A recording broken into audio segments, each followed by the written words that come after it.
Lieutenant Governor. See, the Jamaican retired from the Marine Corps. Yeah, but Lieutenant Governor is different than governor. I know. I'm saying is, I know what topic it's on topic. It's comical that race because she had no support, not even from Trump, and it's not wrong.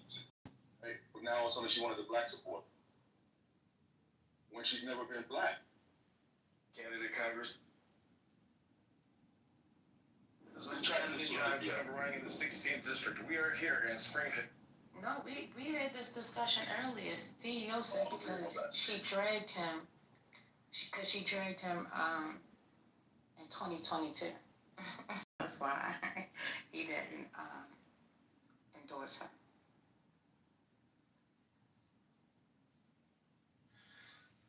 You want to hear something funny?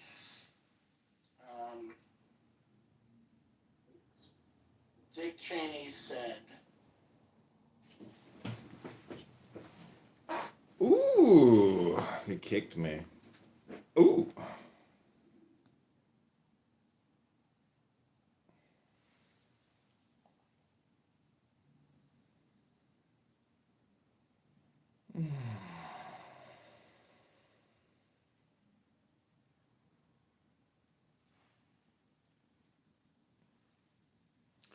Okay, this is John Kitover, Candidate Congressman podcast.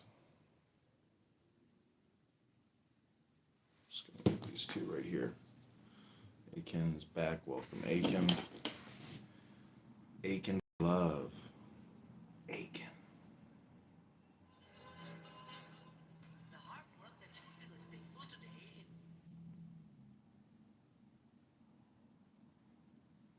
Okay, we'll put the Tao Te Ching on for you.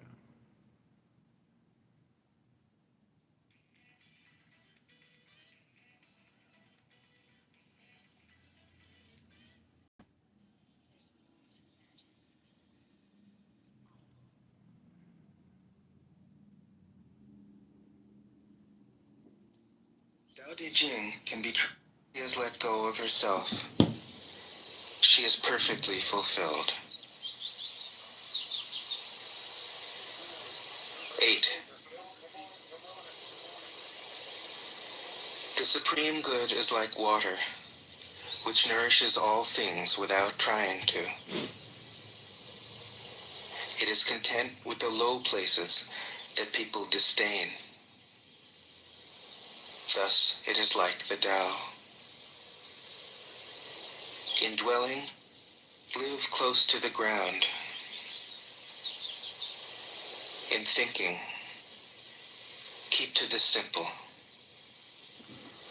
In conflict, be fair and generous. In governing, don't try to control. In work, do what you enjoy. In family life, be completely present. When you are content to be simply yourself and don't compare or compete, everybody will respect you.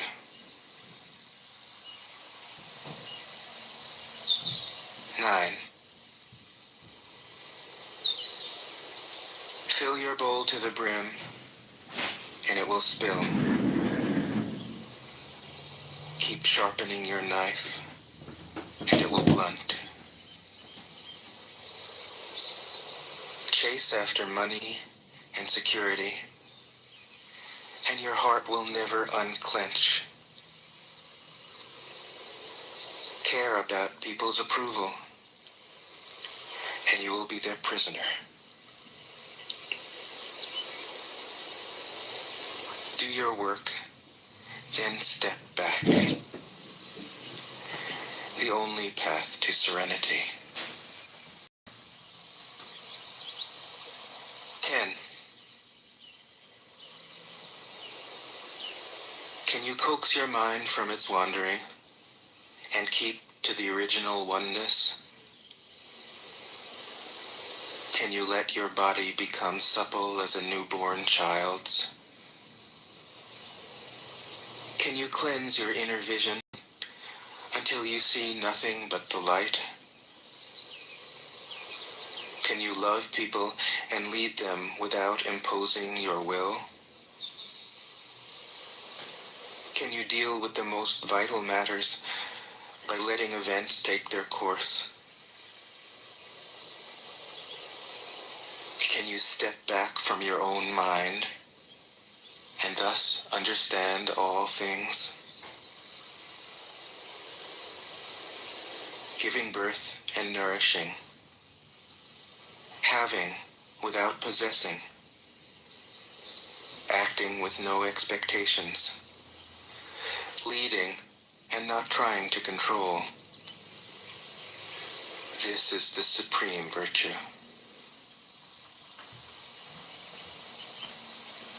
11. We join spokes together in a wheel, but it is the center whole that makes the wagon move. We shape clay into a pot, but it is the emptiness inside that holds whatever we want. We hammer wood for a house, but it is the inner space that makes it livable. We work with being, but non-being is what we use. 12. Colors blind the eye. Sounds deafen the ear. Flavors numb the taste. Thoughts weaken the mind. Desires wither the heart. The master observes the world, but trusts his inner vision. He allows things to come and go. His heart is open as the sky.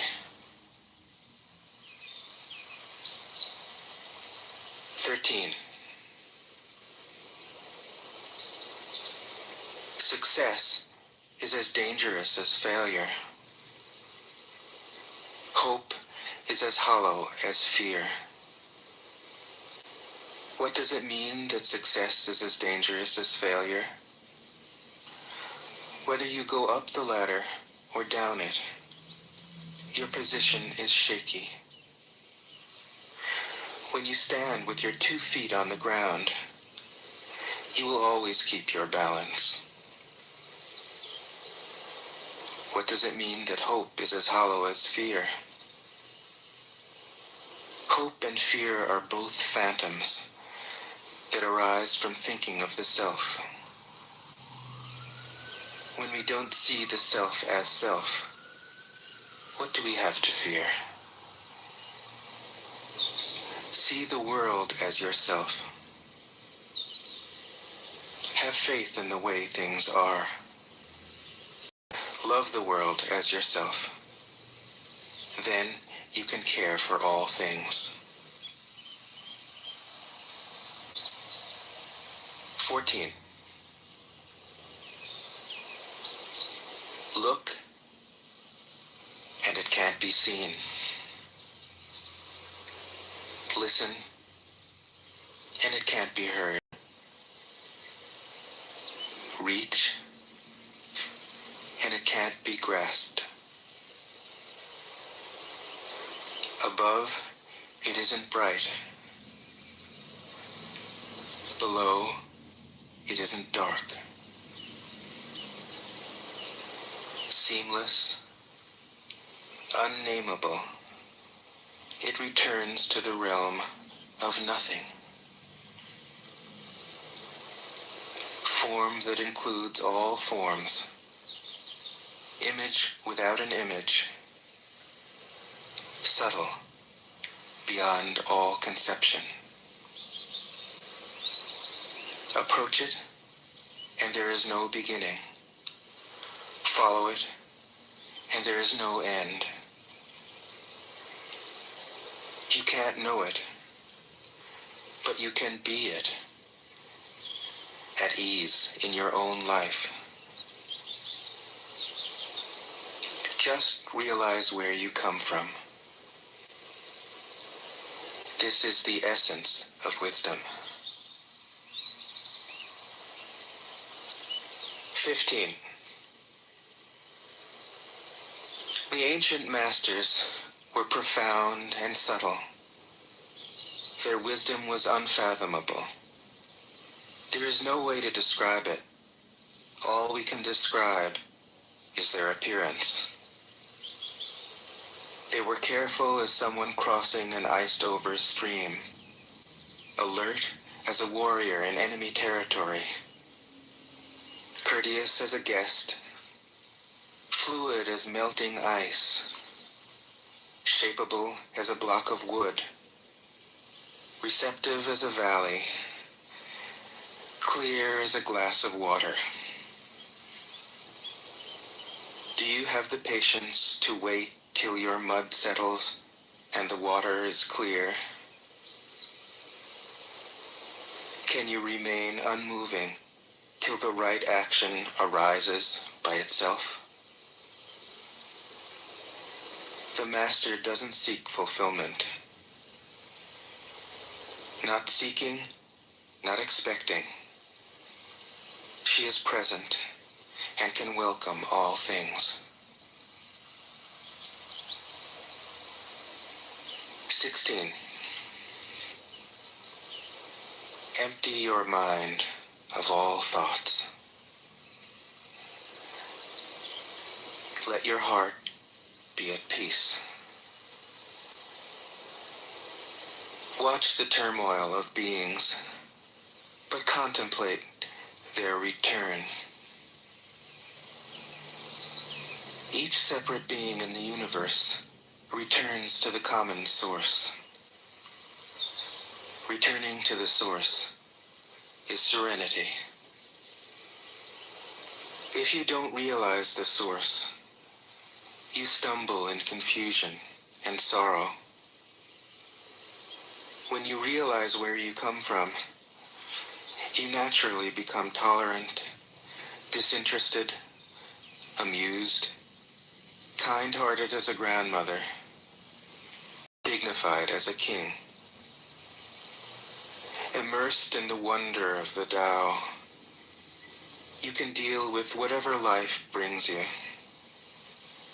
And when death comes, you are ready. 17. Master governs. The people are hardly aware that he exists. Next best is a leader who is loved. Next, one who is feared. The worst is one who is despised.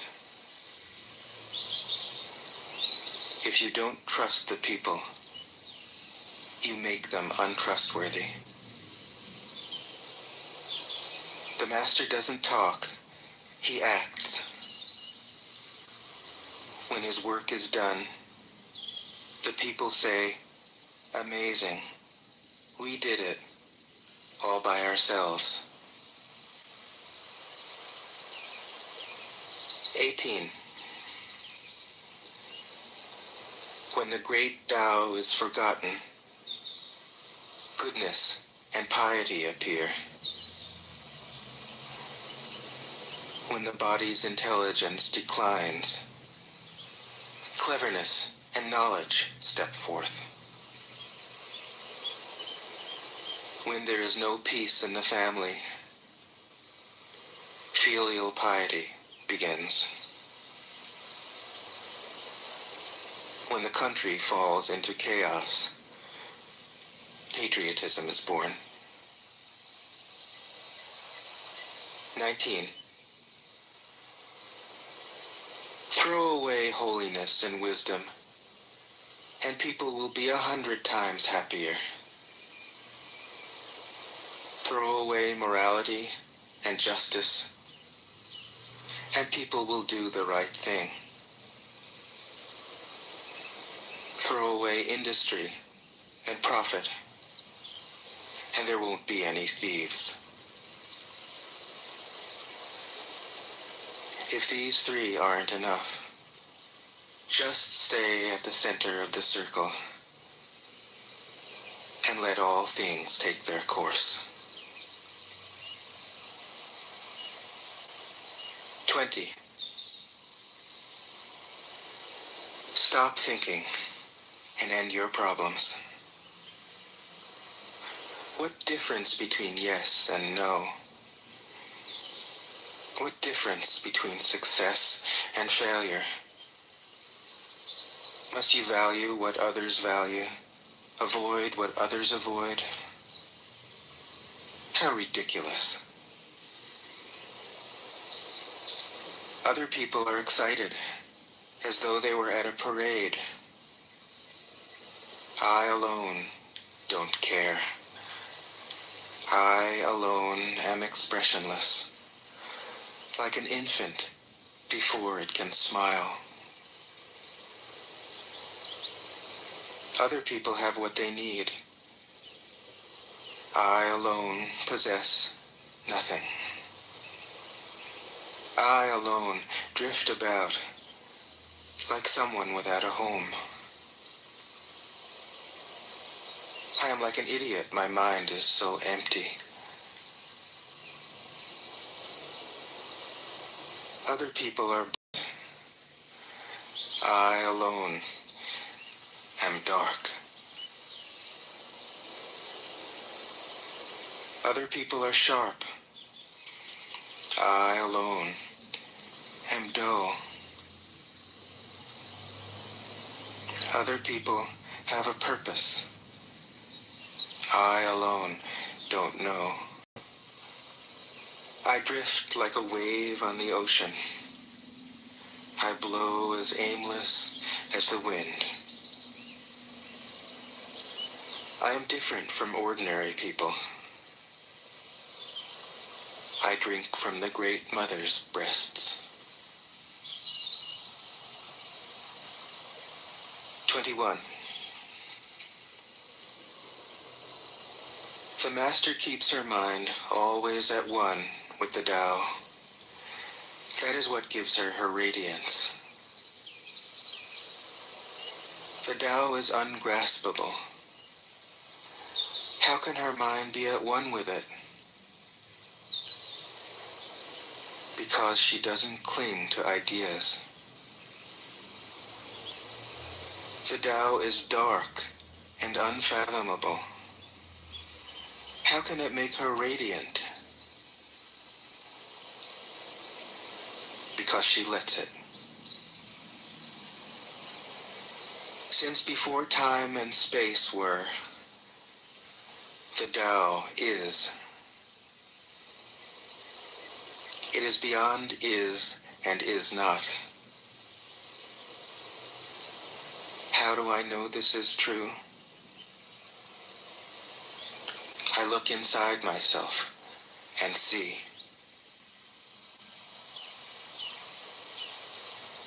22. If you want to become whole, let yourself be partial. If you want to become straight, let yourself be crooked. If you want to become full, let yourself be empty. If you want to be reborn, let yourself die. If you want to be given everything, give everything up. The Master, by residing in the Tao, sets an example for all beings. Because he doesn't display himself, people can see his light. Because he has nothing to prove, people can trust his words. Because he doesn't know who he is, People recognize themselves in him. Because he has no goal in mind, everything he does succeeds. When the ancient masters said, "If you want to be given everything, give everything up," they weren't using empty phrases. Only in being lived by the Tao can you be truly yourself.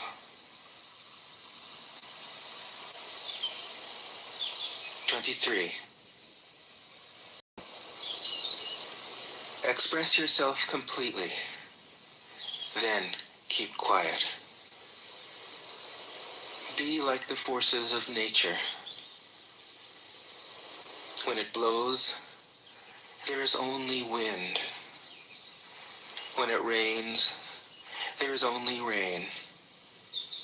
When the clouds pass, the sun shines through. If you open yourself to the Tao, you are at one with the Tao, and you can embody it completely. If you open yourself to insight, you are at one with insight, and you can use it completely. If you open yourself to loss, you are at one with loss, and you can accept it completely. Open yourself to the Tao, then trust your natural responses, and everything will fall into place. 24. He who stands on tiptoe doesn't stand firm. He who rushes ahead doesn't go far. He who tries to shine dims his own light. He who defines himself can't know who he really is. He who has power over others can't empower himself. He who clings to his work will create nothing that endures. If you want to accord with the Tao, just do your job, then let go. 25. There was something formless and perfect before the universe was born.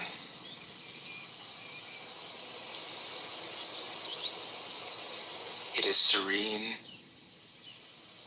empty, solitary, unchanging, infinite, eternally present. It is the mother of the universe. For lack of a better name, I call it the Tao.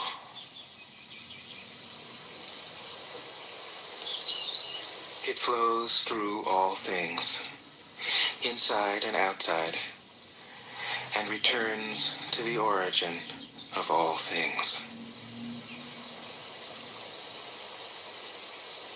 The Tao is great. The universe is great. Earth is great. Man is great. These are the four great powers. Man follows the earth. Earth follows the universe. The universe follows the Tao. The Tao follows only itself. 26. The heavy is the root of the light. the unmoved, the source of all movement. Thus the master travels all day without leaving home. However splendid the views, she stays serenely in herself.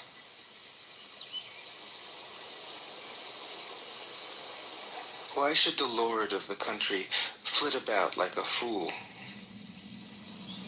If you let yourself be blown to and fro, you lose touch with your root. If you let restlessness move you, you lose touch with who you are.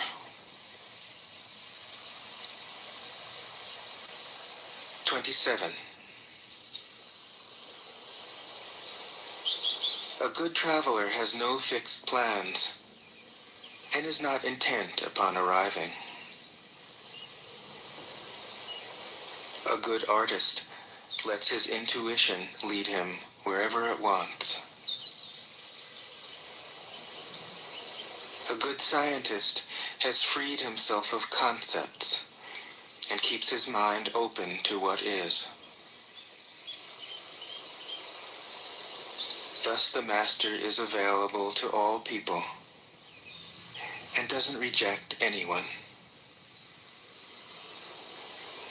He is ready to use all situations and doesn't waste anything.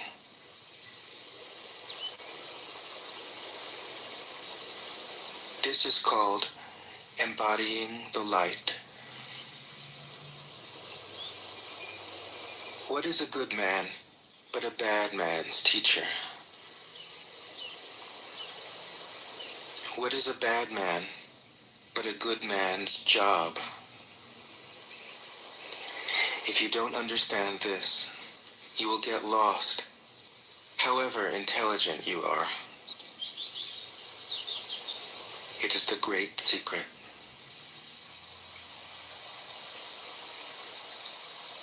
28.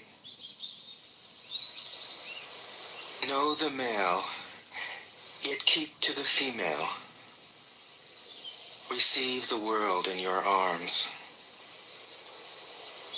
If you receive the world, the Tao will never leave you, and you will be like a little child.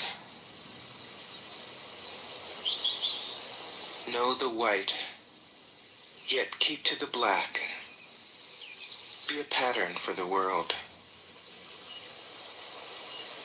If you are a pattern for the world, the Tao will be strong inside you, and there will be nothing you can't do. Know the personal, yet keep to the impersonal. Accept the world as it is. If you accept the world, the Tao will be luminous inside you, and you will return to your primal self. The world is formed from the void, like utensils from a block of wood. The master knows the utensils, yet keeps to the block. Thus she can use all things. 29. Do you want to improve the world? I don't think it can be done. The world is sacred. It can't be improved. If you tamper with it, you'll ruin it. If you treat it like an object, you'll lose it.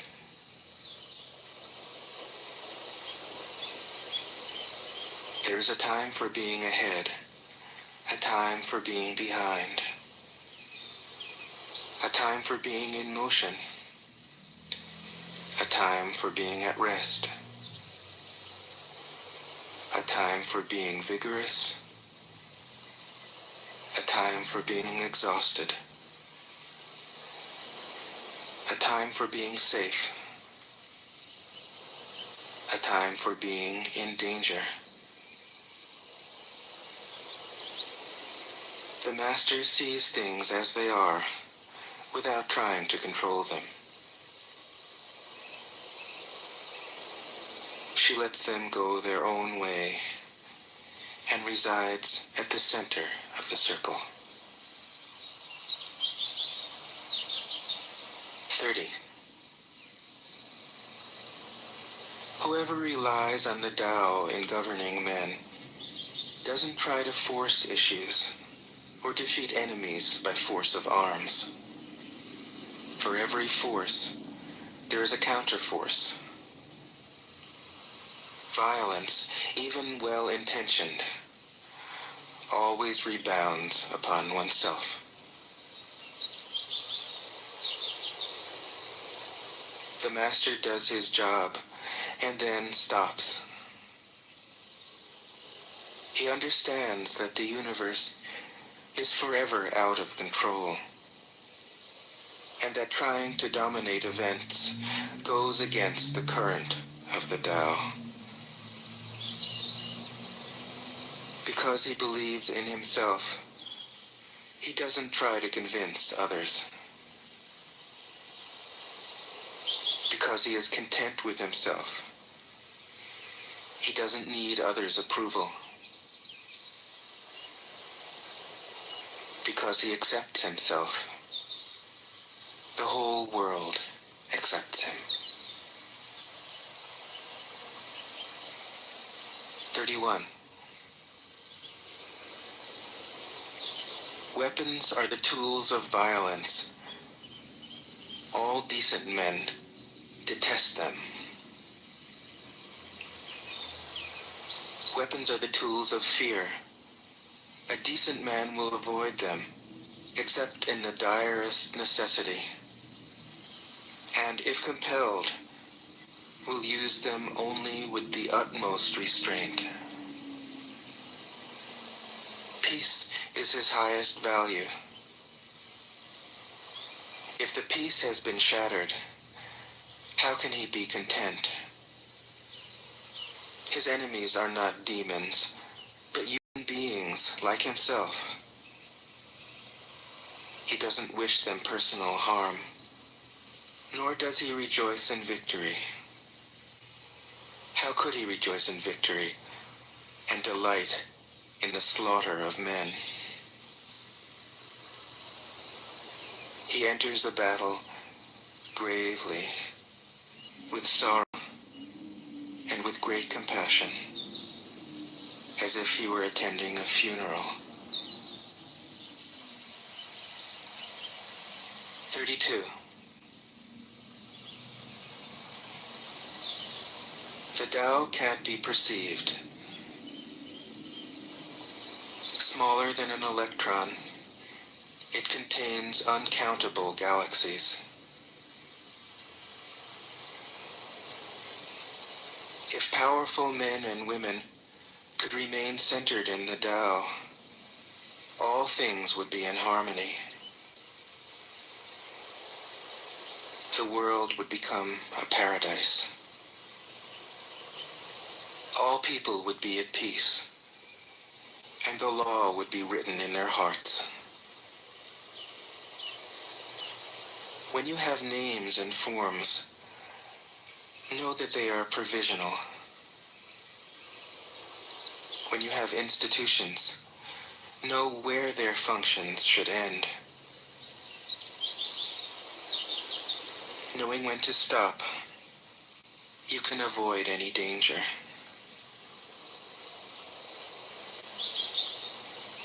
All things end in the Tao, as rivers flow into the sea. 33. Knowing others is intelligence. Knowing yourself is true wisdom. Mastering others is strength. Mastering yourself is true power. If you realize that you have enough, you are truly rich. If you stay in the center and embrace death with your whole heart, you will endure forever.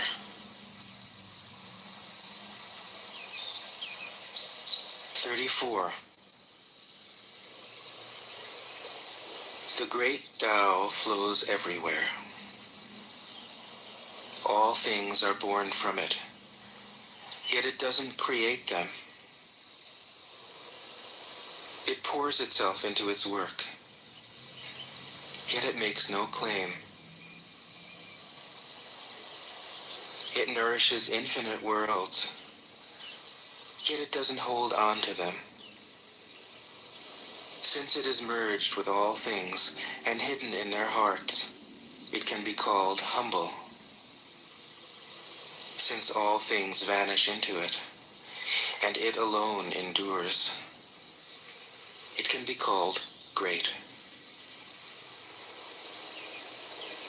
It isn't aware of its greatness. Thus, it is truly great.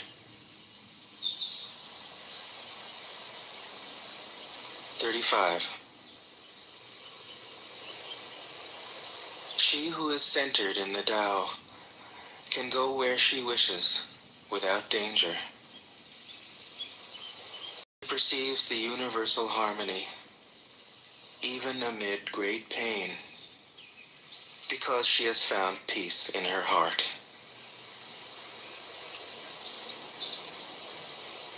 Music or the smell of good cooking may make people stop and enjoy, but words that point to the Tao seem monotonous and without flavor. When you look for it, there is nothing to see. When you listen for it, there is nothing to hear. When you use it, it is inexhaustible. 36. If you want to shrink something, you must first allow it to expand. If you want to get rid of something, you must first allow it to flourish. If you want to take something, you must first allow it to be given. This is called the subtle perception of the way things are. The soft overcomes the hard. The slow overcomes the fast. Let your workings remain a mystery. This is called the subtle perception of the way things are. The soft overcomes the hard.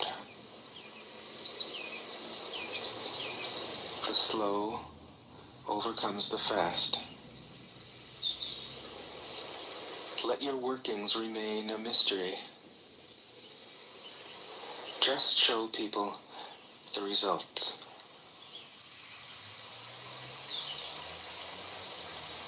37.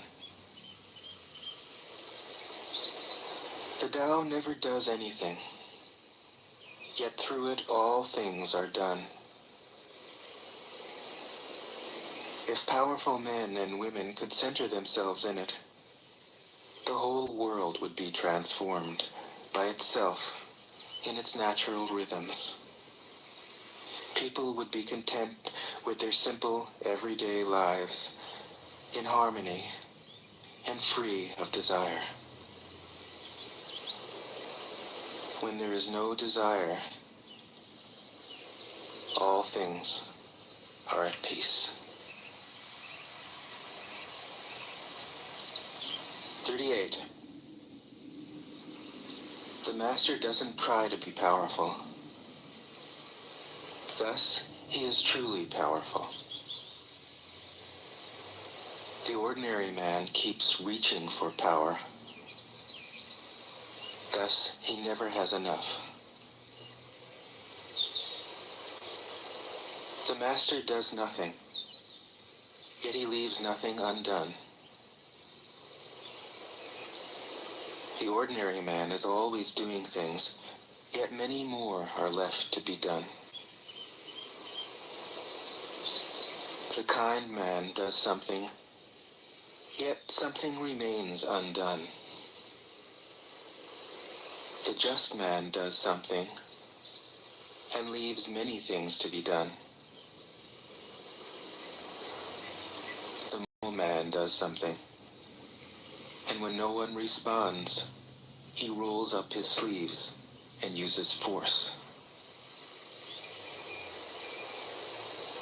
When the Tao is lost, there is goodness. When goodness is lost, there is morality. When morality is lost, there is ritual. Ritual is the husk of true faith, the beginning of chaos. Therefore, the master concerns himself with the depths and not the surface, with the fruit and not the flower. He has no will of his own. He dwells in reality and lets all illusions go.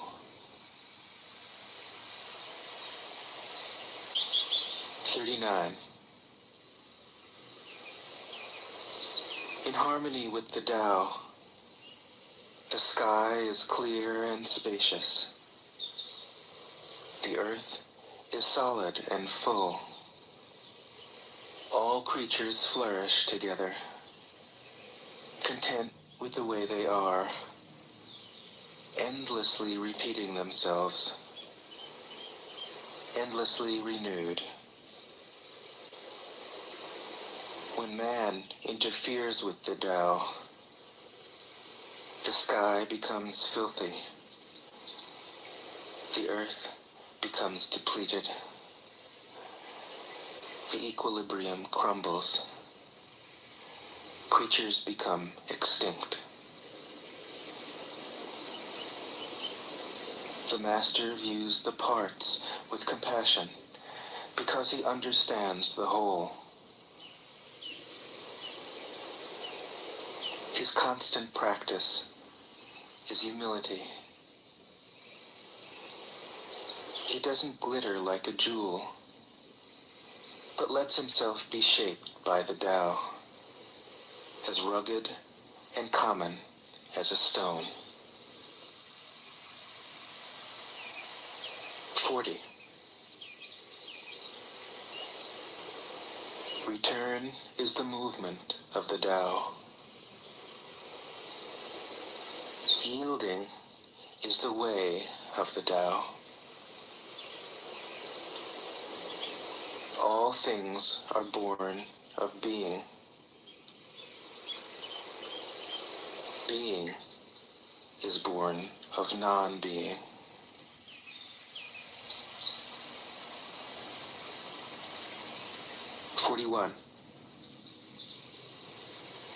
When a superior man hears of the Tao, he immediately begins to embody it. When an average man hears of the Tao, he half believes it, half doubts it. When a foolish man hears of the Tao, he laughs out loud. If he didn't laugh, it wouldn't be the Tao. Thus it is said, the path into the light seems dark. The path forward seems to go back. The direct path seems long. True power seems weak. True purity seems tarnished. True steadfastness seems changeable. True clarity seems obscure. The greatest art seems unsophisticated. The greatest love seems indifferent. The greatest wisdom seems childish. The Tao is nowhere to be found, yet it nourishes and completes all things. 42. The Tao gives birth to one. One gives birth to two. Two gives birth to three. Three gives birth to all things. All things have their backs to the female and stand facing the male. When male and female combine, all things achieve harmony. Ordinary men hate solitude,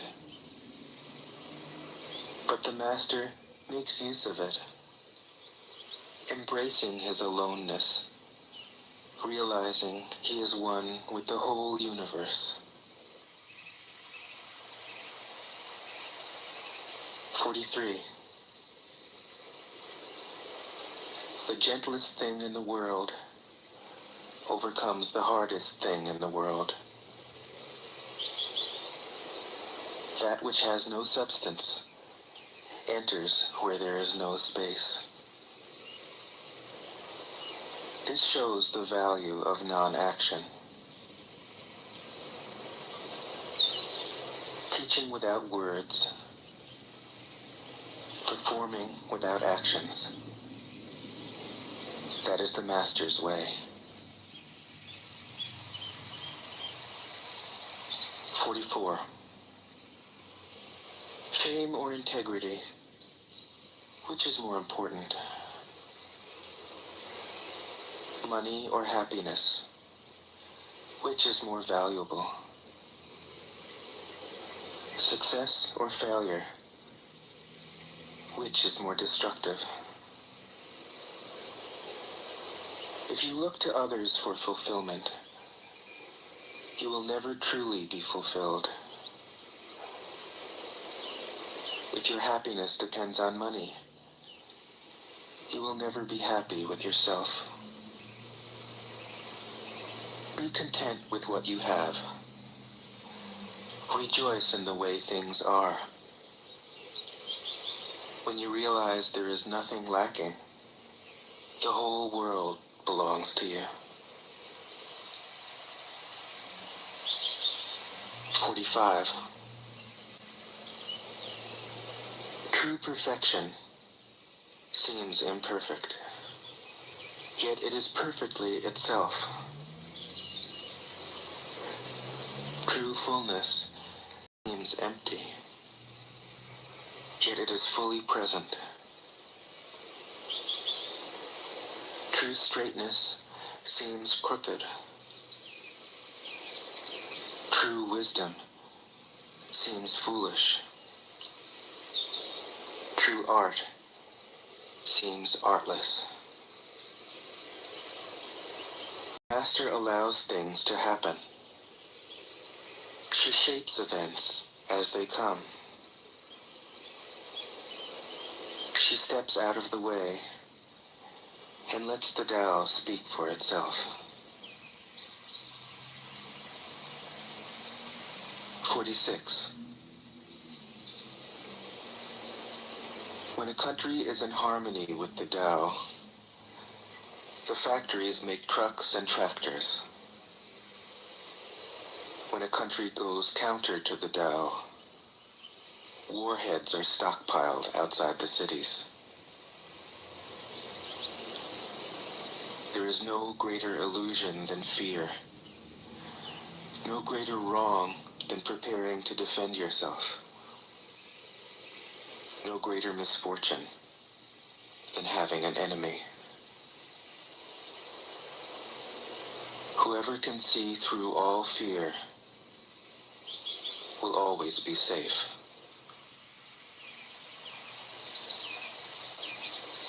47. Without opening your door, you can open your heart to the world.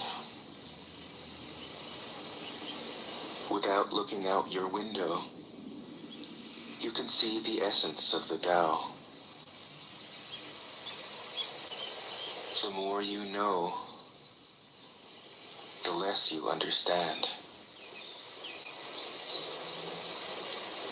The Master arrives without leaving, sees the light without looking, achieves without doing a thing.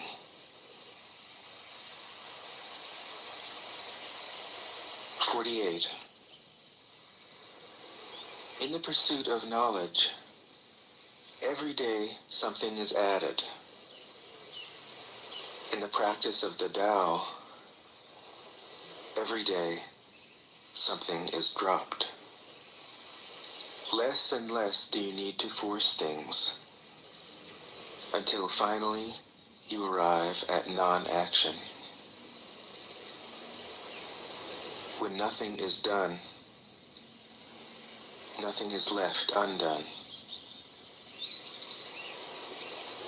True mastery can be gained by letting things go their own way. It can't be gained by interfering.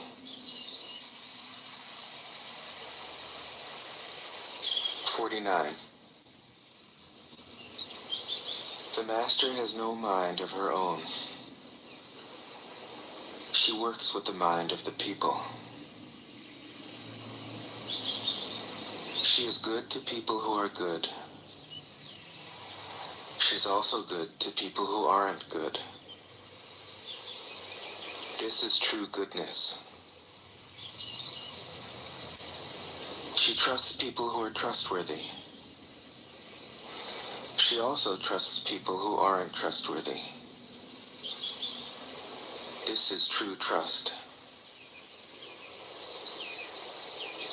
The Master's mind is like space. People don't understand her. They look to her and wait. She treats them like her own children.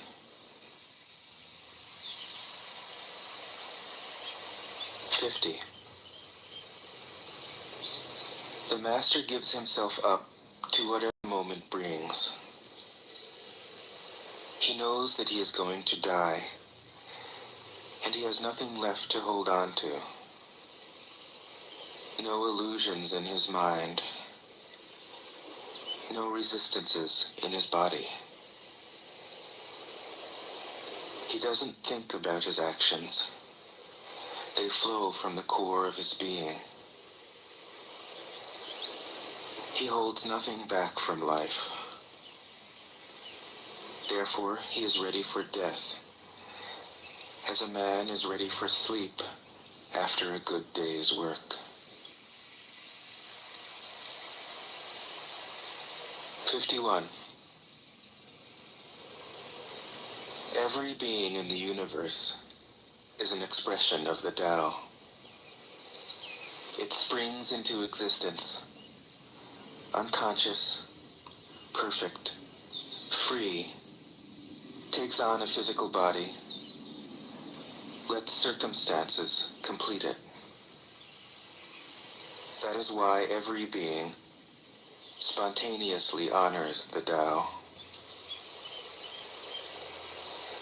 The Tao gives birth to all beings, nourishes them, maintains them, cares for them, comforts them, protects them, takes them back to itself, creating without possessing, acting without expecting, guiding without interfering. That is why love of the Tao is in the very nature of things.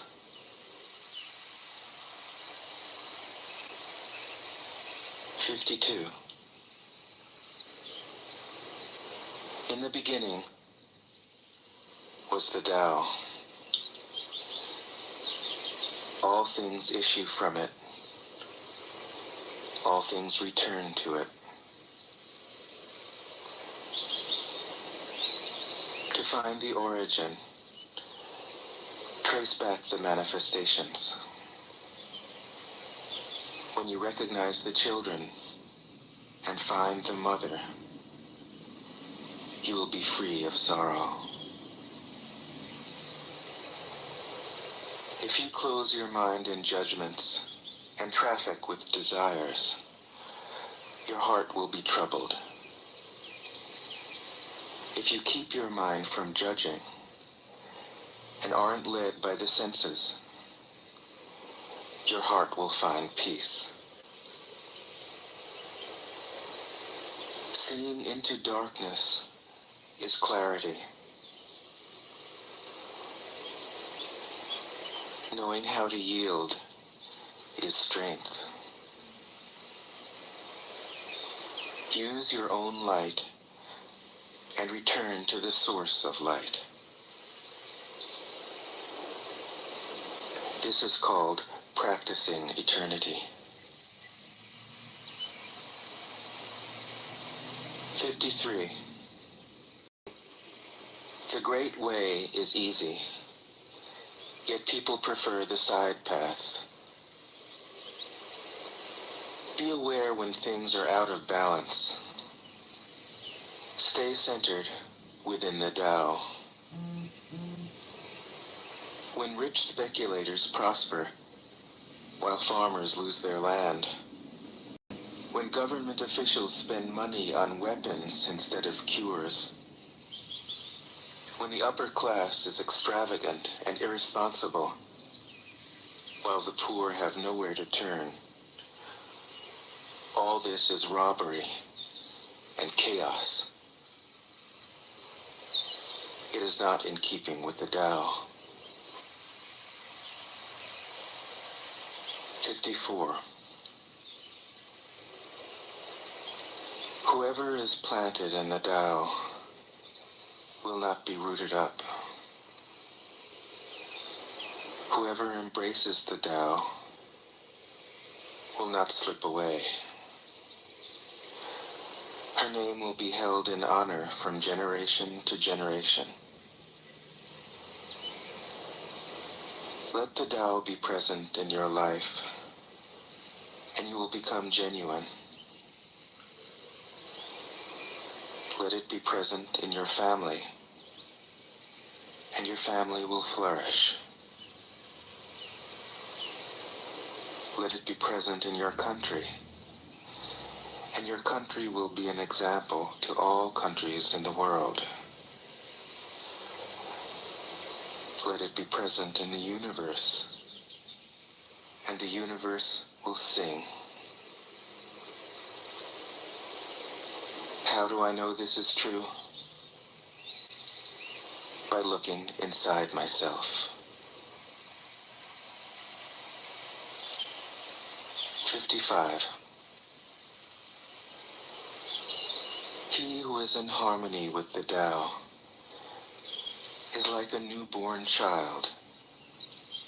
Its bones are soft, its muscles are weak, but its grip is powerful. It doesn't know about the union of male and female, yet its penis can stand erect. So intense is its vital power. It can scream its head off all day, yet it never becomes hoarse. So complete is its harmony. The Master's power is like this. He lets all things come and go effortlessly, without desire. He never expects results. Thus he is never disappointed. He is never disappointed. Thus his spirit never grows old.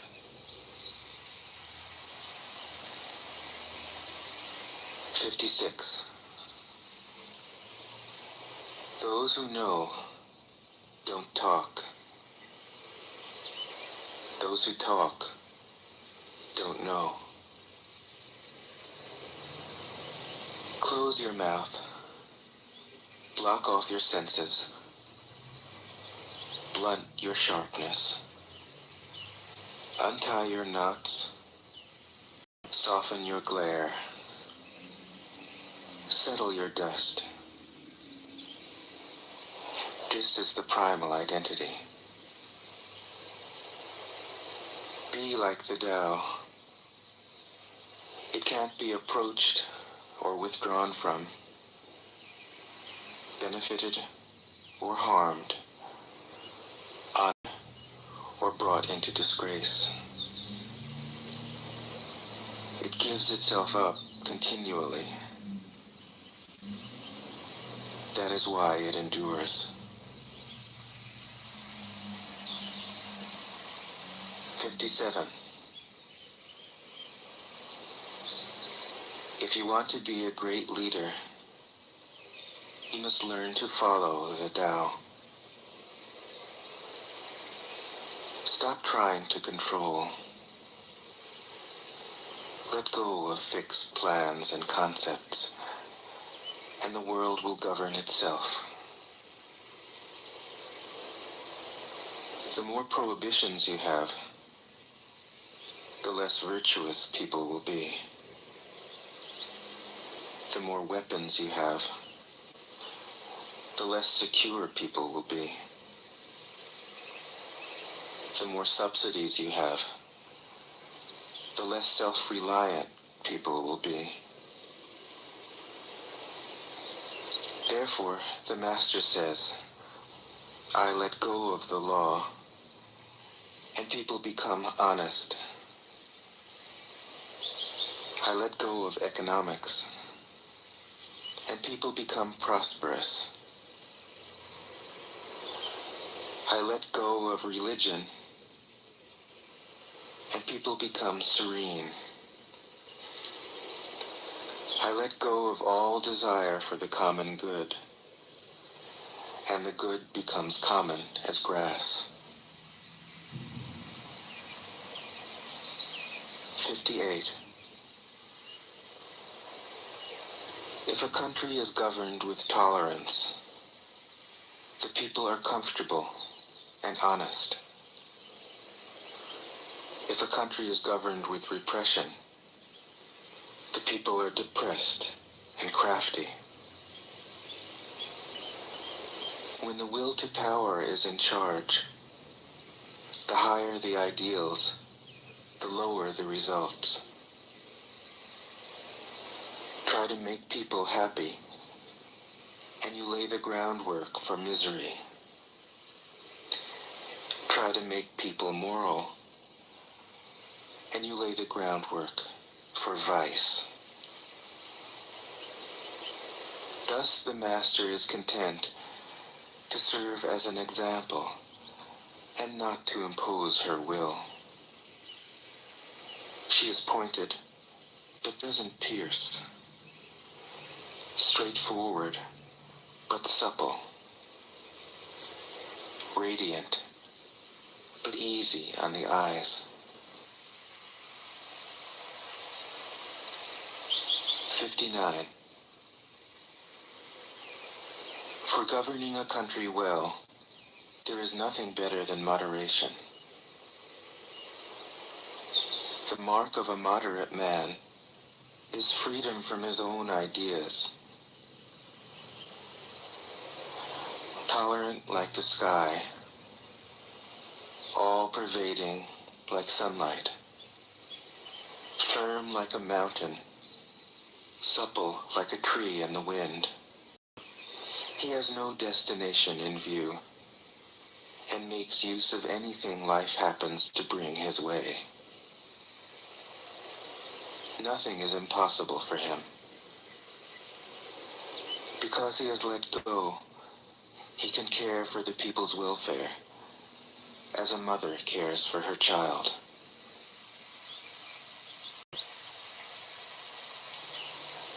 60. Governing a large country is like frying a small fish. You spoil it with too much poking. Center your country in the Tao, and evil will have no power. Not that it isn't there, but you'll be able to step out of its way. Give evil nothing to oppose, and it will disappear by itself. 61. When a country obtains great power, it becomes like the sea. All streams run downward into it. The more powerful it grows, the greater the need for humility. Humility means trusting the Tao, thus never needing to be defensive. A great nation is like a great man. When he makes a mistake, he realizes it. Having realized it, he admits it. Having admitted it, he corrects it. He considers those who point out his faults as his most benevolent teachers. He thinks of his enemy as the shadow that he himself casts.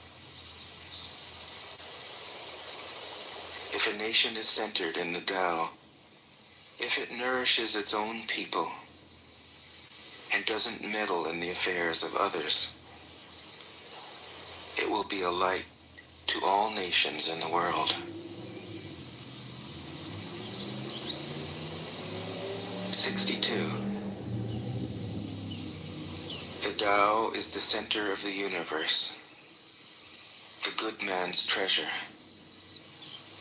the bad man's refuge. Honors can be bought with fine words. Respect can be won with good deeds. But the Tao is beyond all value, and no one can achieve it. Thus, when a new leader is chosen, don't offer to help him with your wealth or your expertise. Offer instead to teach him about the Tao. Why did the ancient masters esteem the Tao? Because, being one with the Tao, when you seek, you find. And when you make a mistake, you are forgiven. That is why everybody loves it. 63. Act without doing. Work without effort. Think of the small as large, and the few as many. Confront the difficult while it is still easy. Accomplish the great task by a series of small acts. The master never reaches for the great. Thus she achieves greatness. When she runs into a difficulty, she stops and gives herself to it. She doesn't cling to her own comfort. Thus, problems are no problem for her. 64. What is rooted is easy to nourish. What is recent is easy to correct. What is brittle is easy to break. What is small is easy to scatter. Prevent trouble before it arises. Put things in order before they exist. A giant pine tree grows from a tiny sprout.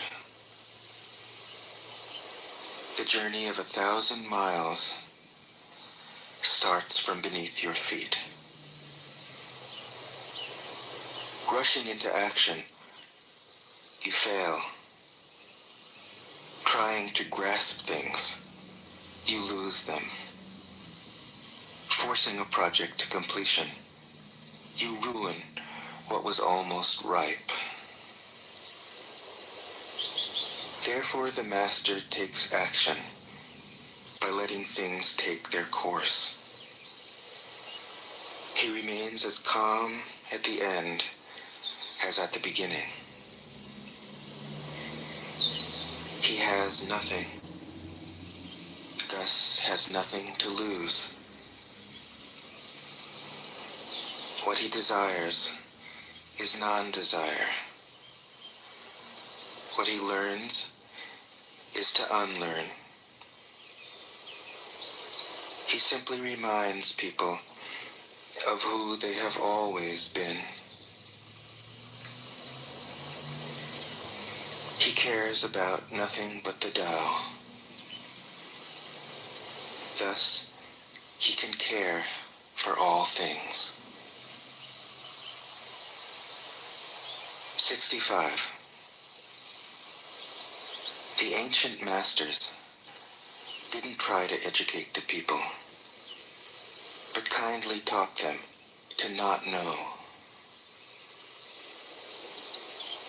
When they think that they know the answers, people are difficult to guide. When they know that they don't know, people can find their own way. If you want to learn how to govern, avoid being clever or rich. The simplest pattern is the clearest. Content with an ordinary life, you can show all people the way back to their own true nature.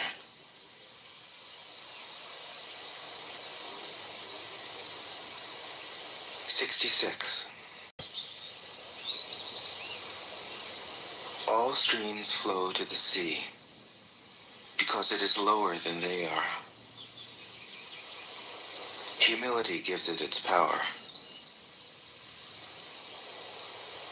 If you want to govern the people, you must place yourself below them. If you want to lead the people, you must learn how to follow them. The master is above the people, and no one feels oppressed.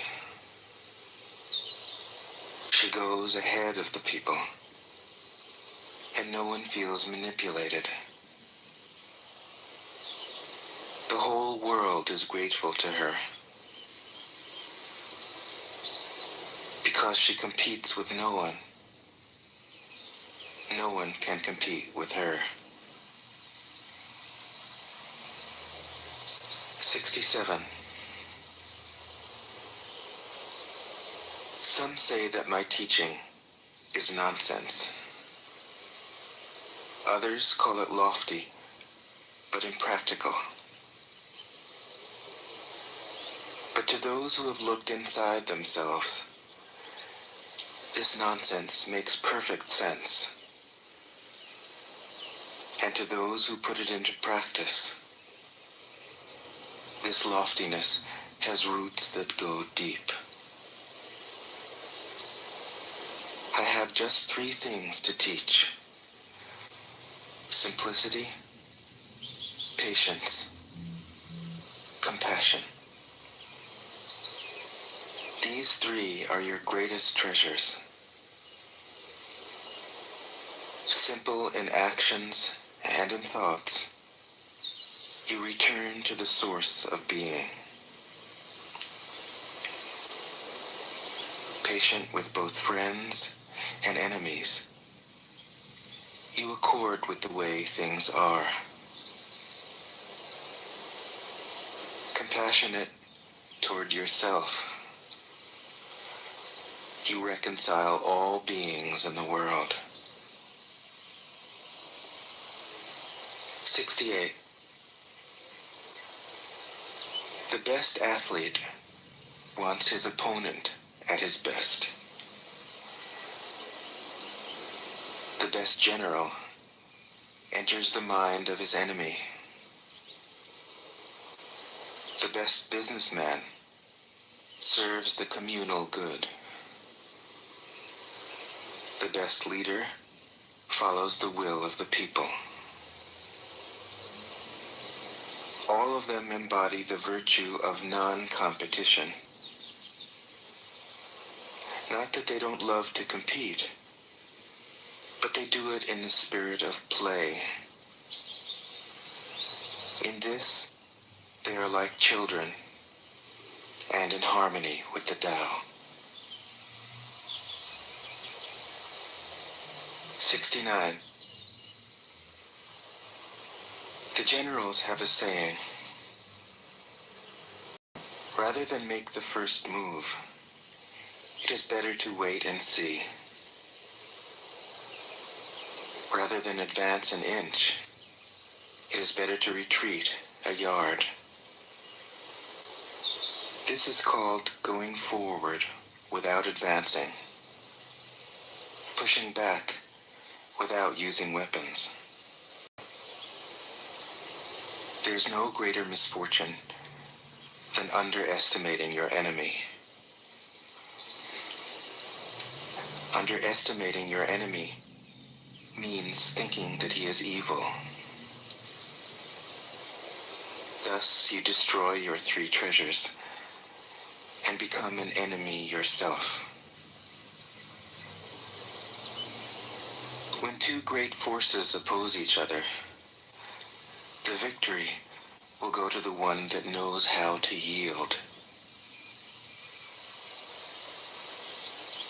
70. My teachings are easy to understand and easy to put into practice. Yet your intellect will never grasp them, and if you try to practice them, you'll fail. My teachings are older than the world. How can you grasp their meaning? If you want to know me, look inside your heart. 71. Not knowing is true knowledge.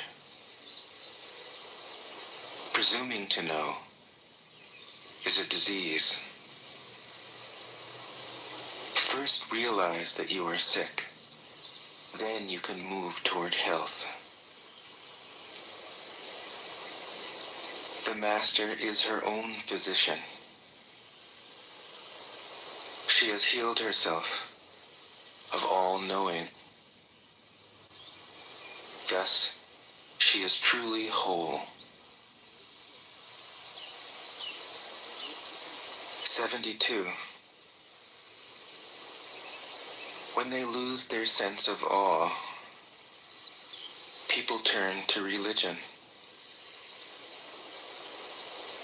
When they no longer trust themselves, they begin to depend upon authority. Therefore, the master steps back so that people won't be confused. He teaches without a teaching, so that people will have nothing to learn. 73. The Tao is always at ease.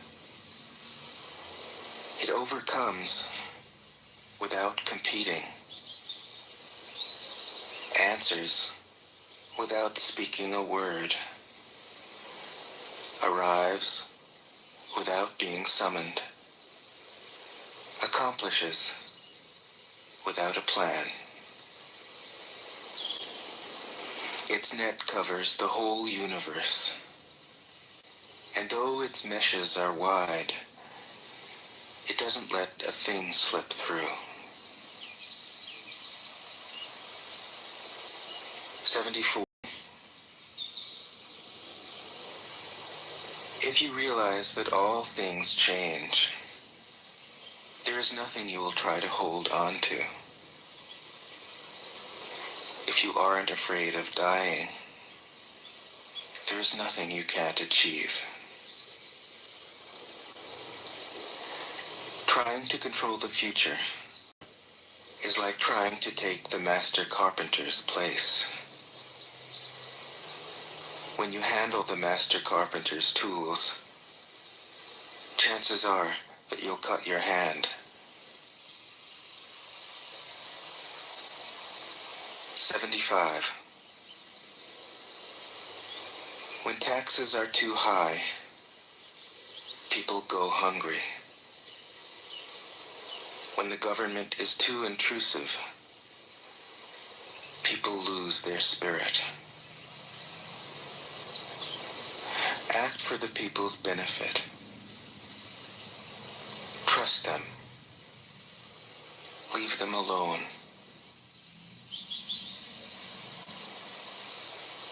76. Men are born soft and supple.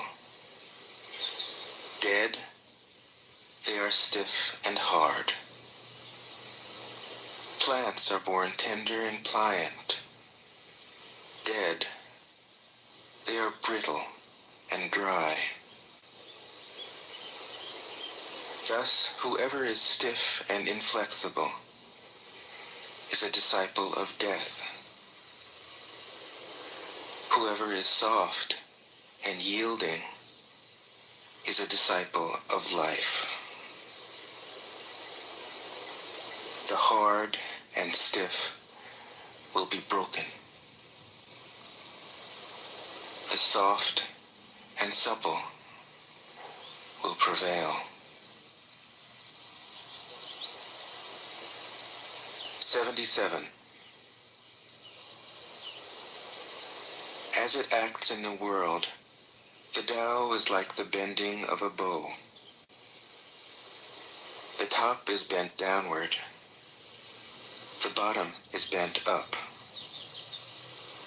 It adjusts excess and deficiency so that there is perfect balance. It takes from what is too much and gives to what isn't enough. Those who try to control, who use force to protect their power, go against the direction of the Tao. They take from those who don't have enough and give to those who have far too much.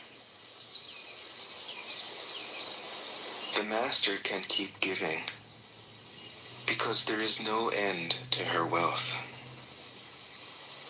She acts without expectation, succeeds without taking credit, and doesn't think that she is better than anyone else. 78. Nothing in the world is as soft and yielding as water. Yet for dissolving the hard and inflexible, nothing can surpass it. The soft overcomes the hard. The gentle overcomes the rigid. Everyone knows this is true, but few can put it into practice. Therefore, the master remains serene in the midst of sorrow. Evil cannot enter his heart, because he has given up helping.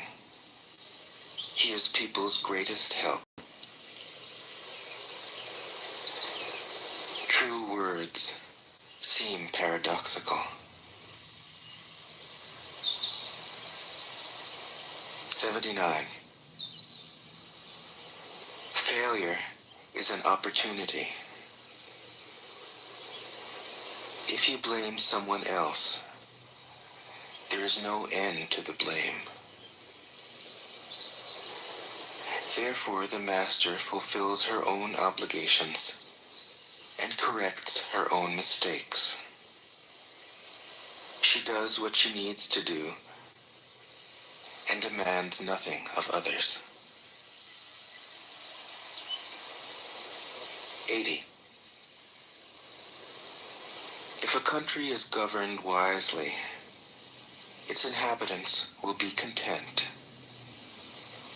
They enjoy the labor of their hands and don't waste time inventing labor-saving machines. Since they dearly love their homes, they aren't interested in travel. There may be a few wagons and boats, but these don't go anywhere. There may be an arsenal of weapons, but nobody ever uses them. People enjoy their food, take pleasure in being with their families, spend weekends working in their gardens, delight in the doings of the neighborhood. And even though the next country is so close that people can hear its roosters crowing and its dogs barking, they are content to die of old age without ever having gone to see it. 81. True words aren't eloquent. Eloquent words aren't true. Wise men don't need to prove their point. Men who need to prove their point aren't wise. The master has no possessions. The more he does for others, the happier he is. The more he gives to others, the wealthier he is. The Tao nourishes by not forcing, by not dominating. The master leads.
The memers, look at. If I've driven, which I have, from Texas to California, many different ways, many different times, at many different points. It's just a belief. How do you know you're not amazing? It's just a. I'm speaking to T right now. How do you know that? I don't. Okay, so how do you know you're speaking to anybody? I don't. How do you know you exist? Is JCC speaking right now? Who's he talking to? Why is this happening? How do you know this is even happening? JCC, are you a real man? Are you a real human being, JCC? Noises, is that like, what are those noises? Y'all hear that? So what's the answer, T? How do you know any of these things that you're saying? How do you know you read a book? How do you know you explained it to us? What's the I've answer? already answered that question, right? How do you know you have? I'm not convinced. Pragmatic theory of truth.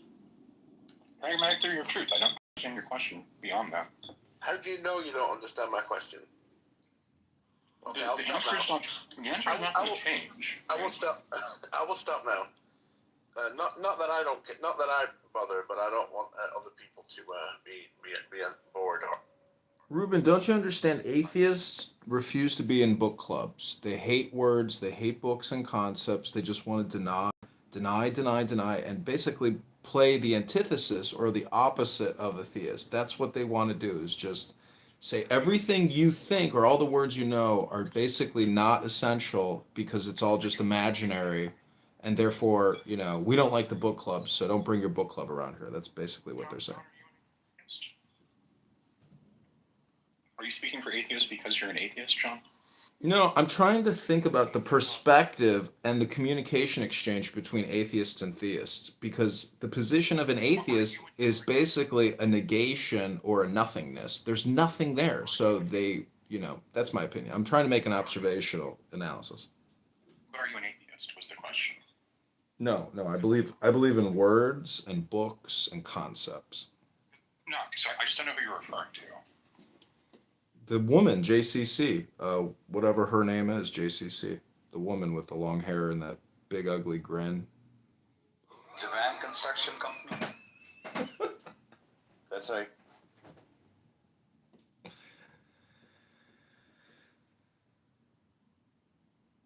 Jefferson, I'm not being a troll. I'm trying to understand the perspective of an atheist and what they actually believe in, which is really nothing. They do not believe in anything. Maybe science and the observational methodology to try to recreate experiments, but for the most part, it's book club or not book club. That's all it is. That's the whole argument. Is I hate your book. I hate your book club. I don't want to be a part of it.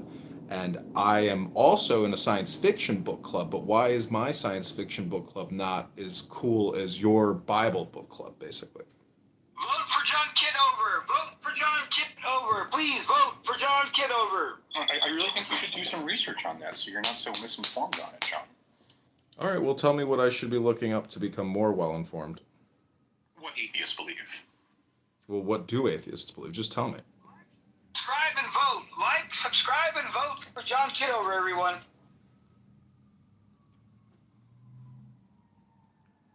I mean, I've read Christopher Hitchens, I've read Richard Dawkins, and that to me is just more spam. It's just more communication telling me why religion is wrong and evil and the biggest threat to mankind. Do you think all dictators use religion to maintain their fascist ideology? Is that essential in a dictatorship?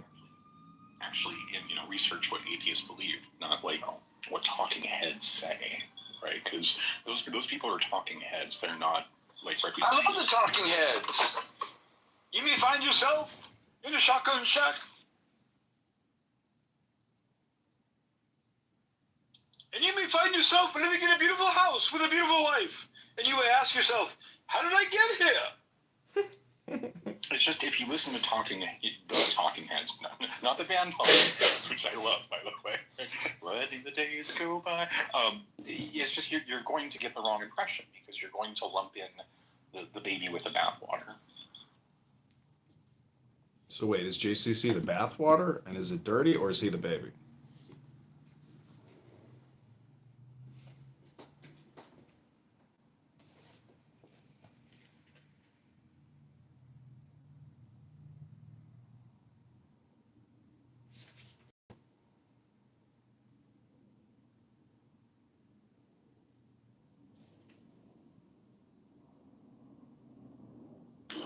What a wonderful show we've had today. Kitover, thank you for opening this show.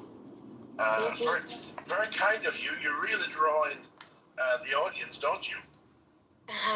Thank you so much for co-hosting with me. Sure, yeah. Thank you, Mr. Jefferson.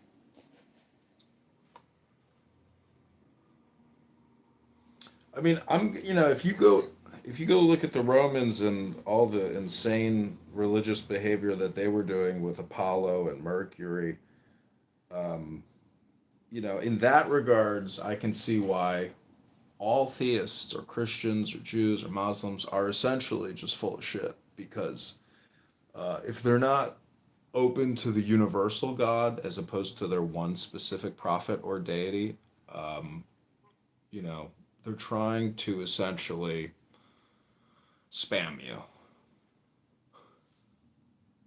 No, the Bible says, tell him twice, kick the dust off your feet. So, in Christianity, you're not supposed to patronize people. I'm not patronizing. I'm just trying to say that if you believe in one specific deity and his name is Jesus Christ or Allah, but you're not willing to go through the history books and see how other people throughout other times have worshipped this deity, you have to come to the rational conclusion that your one specific book club choice is ludicrous. You have to be open to all book club choices, in my opinion. No, because the Bible describes that as being fickle-minded. You're not steadfast. You're not. Well, these books deal with intelligence, psychology, and emotional management, regulation, wisdom. And so, if you read the Tao Te Ching by Lao Tzu from 2,700 years ago, you will realize that this deity, which created reality or is reality itself, is already in the literature. It's in the Tao Te Ching, and it's from China. Or you can go to India and read the Upanishads. It's talking about a supreme intelligence, not necessarily the creator, some type of supreme intelligence. Right. So I know about the Tao and all that. I heard of that stuff. I don't subscribe to Eastern or any other beliefs because the Bible already has everything in it. If you want to look for wisdom, you go to Proverbs and you read about King Solomon. If you want to think about love, right? The Bible is full of philosophy, right? The Bible is a book of philosophy, so I don't have to read other books. And the Bible has every answer you could possibly want in the universe. I'm going to ask you a question, okay? Sure. And there's no pressure. You can say you don't know or that or right?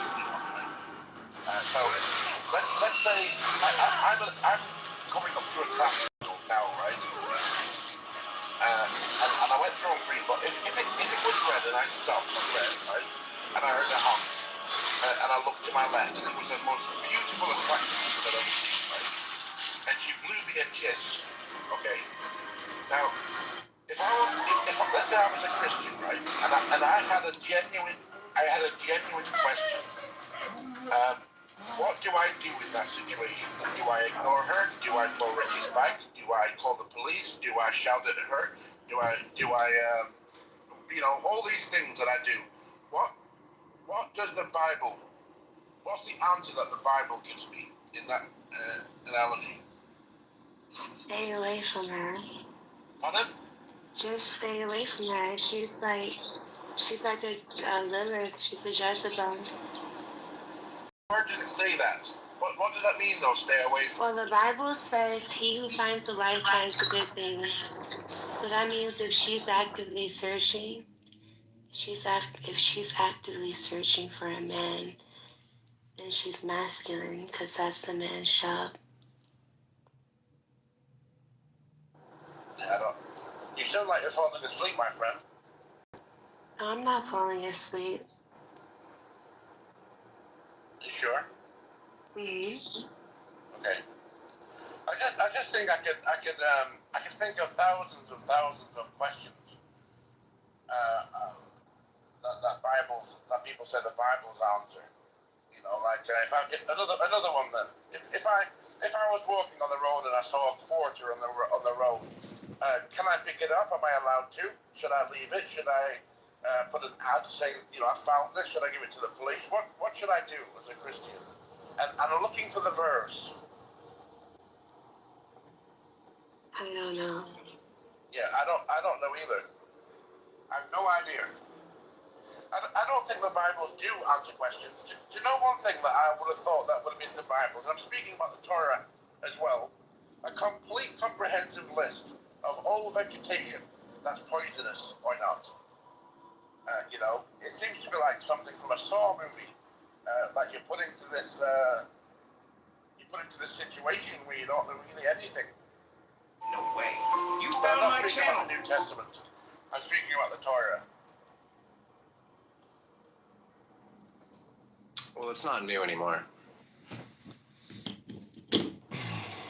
It's new if you've never spent a minute reading it and all you do is come on Clubhouse and talk all day long. Because in the book club, there's wisdom to be held. In these books, all you got to do is open the books and read them. They're external storage hard drives for your brain yet to be discovered. I'll read them. I don't mind reading things. I like to read. I have a list of books that I'm going to order really soon. I don't believe you. I like to read. You want me to take a picture of my very little book collection? It's embarrassing. Yeah. It's embarrassing, but it's there. I have more books, but I lost a lot of my books. I'm transitioning from home. But I like to read. I don't mind reading.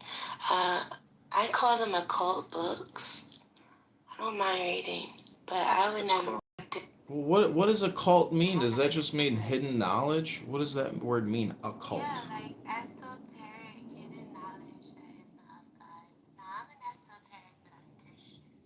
So I like Christian mysticism. I like. Was Jesus a mystic? Was he a magician? What was he doing? Did he know the Kabbalah?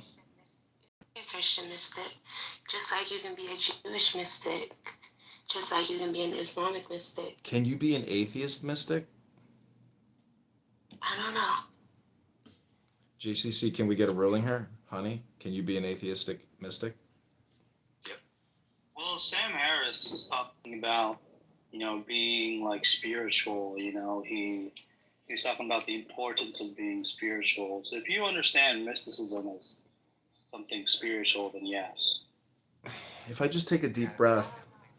Atheists don't believe in like heaven or hell.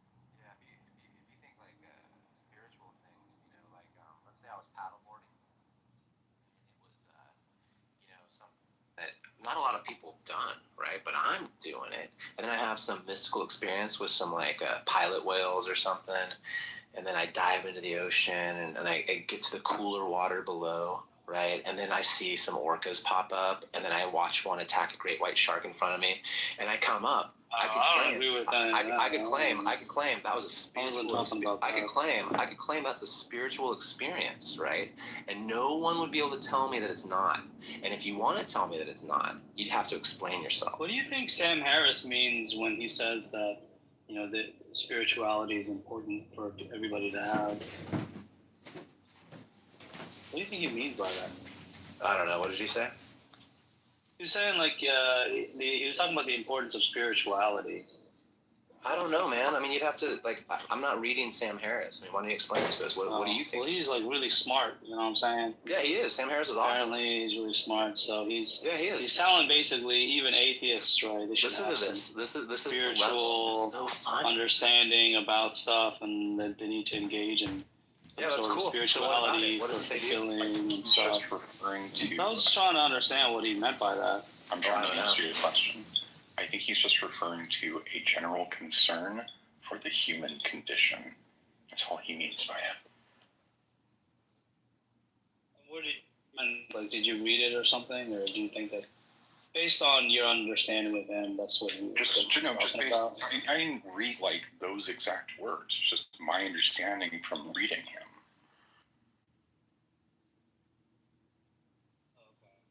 Oh, spiritual towards the preservation of humanity. Is that what you think? Yeah, like, health, well-being, that type of thing. Things that generally make us happy and prosper as a society, right? Yeah. He thinks. I mean, what do you think he means, Islamic? What's a spirit? What would be spiritual? I don't know. It's hard for me to figure out. Like, if he doesn't believe in anything supernatural, what does he mean by? Maybe you should look into more of his work and figure out what he means. I would say if you guys knew what he meant. That's okay. Gotcha. Yeah, it's like I said, I gave you an experience that could be considered spiritual. So I don't see like it's all for each person's individual, right? I think I gave you a pretty good answer. All right, I think that's probably the best answer you're gonna get. Yeah. Spiritual about something that you truly believe in, right? So if you truly believe in the preservation of humanity, so if you understand spiritual understanding of that, so whatever you think is important, whatever you deem is important, you should be spiritualistic. Yeah, and if you want to call it spiritual, that's well, he does anyway. Decide to call it spiritual, and it'll suffice. Yeah. He recognizes the benefits of being spiritual. Now, what spiritual is acting as if your soul exists accordingly. What benefits that soul? If the soul doesn't exist, then it can't be spiritual. What's the soul? And I see some orcas pop up, and then I watch one attack a great white shark in front of me, and I come up. I can land. We don't need to talk about that anymore. What's the soul, Arbon? What is that? Well, soul is what makes you, which is external of your body, independent of it. Now we're gonna go into like LARP Town 89 IQ level shit. Okay, go ahead. Yeah, I don't know. So, Well, what is a soul exactly? I mean, is it the word sun in Spanish? It's a word game. Honey, can't you just accept the word game? When someone dies, they lose something. We would say he lost his soul. His soul left his body. So what would be your explanation? So that's just a figure of speech. Generally, soul actually refers to the person itself. And you hear this in when a pilot reports an emergency, the ATC will ask him, how many souls on board? It refers to a living person. And then, much later, there was sort of like this new age thing where the soul became not the person themselves, which is, if you read the Bible, what it's actually talking about, right?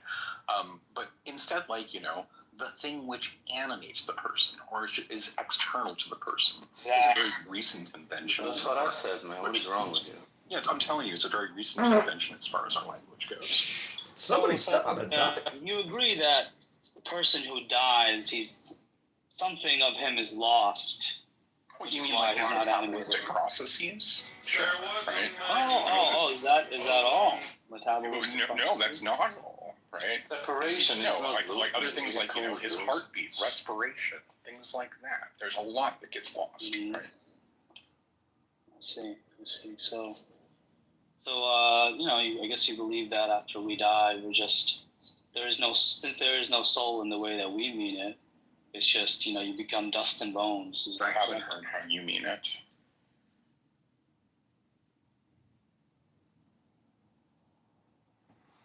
So, what is Gnosticism, and how can you merge with the supposed deity that the atheists deny exists? Has anyone had a merging experience, a Gnostic experience with the deity itself? Anyone, or just maybe felt something in their pants? Wait, hold on. What is Gnostic experience? It's like a merger between the self and the deity. You're a religious person? That's crazy. So Armand, when someone claims Gnosticism, they claim knowledge, right? They know it to be the case. It takes from what it. So a Gnostic. Yeah, I've never. Well, that's Sorry, what go it ahead. means. So now you know what it means. So have you heard, or have you yourself have knowledge of any experience that you know that you're experiencing the deity that you know exists? Oh no, like in terms of like seeing him or like, you know, giving him a high five or something like that. No, not really. Okay, so you don't know for certain, right? Okay, cool, awesome. No, I've never had such an experience where I touched God or, you know, or God revealed himself in front of me or something. No, I never had something like that. You know, what I had was, you know, just looking at the world rationally and determining whether or not it's more likely a product of intelligence and intention versus not. What makes it a product of That's intelligence? actually how most of us. What makes it a Sorry, product that's of, actually how most of us. what makes it a product of intelligence? Oh, the fact that the objects that we see are very within it. We see systems that are balanced with other systems, and Cool. Okay. this points to, in terms of intelligence, it points to. Well, if this, yeah, I was gonna explain that.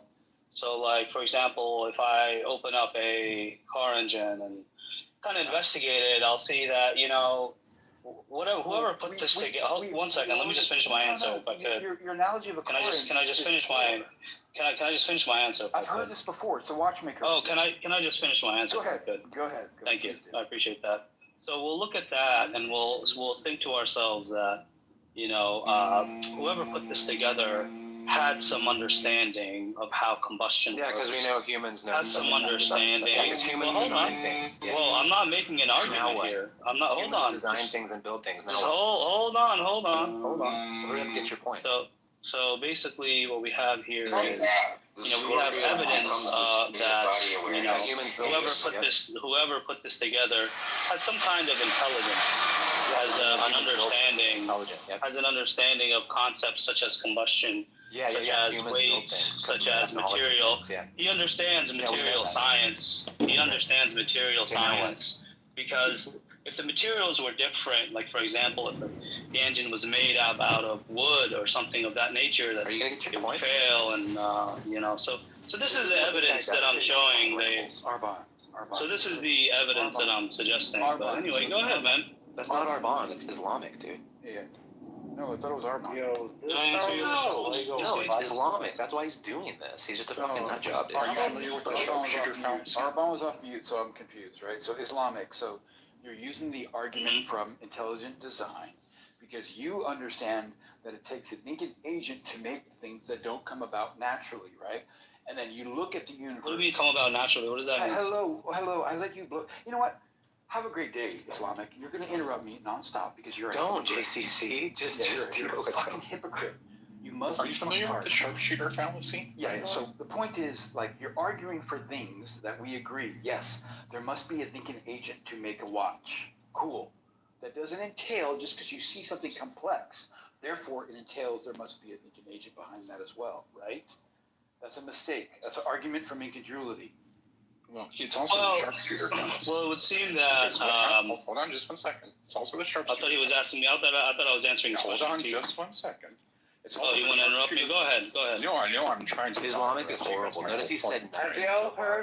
Nothing. It's also an example of the sharpshooter fallacy. Because what you did was you took a specific piece of evidence and then you drew the target such that the bullseye lands on it and ignored all of the things that don't hit the bullseye.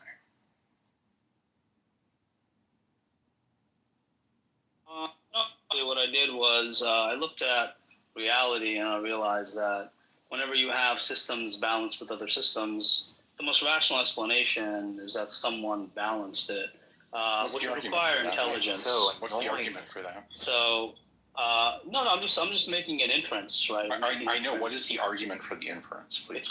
It's called an inference, right? I know. So an inference is when you have humans build stuff. That's all. Well, I mean, unfortunately, the other guy keeps interrupting, so I don't know. That's all you have, dude. Humans build things. He Now wants to what? provide more rhetoric. Humans build things. We have lots of counter examples, which would make the inference wrong, right? Oh, okay. So, so you have evidence that everything that came about via non-intentionally, right? That is not what I said.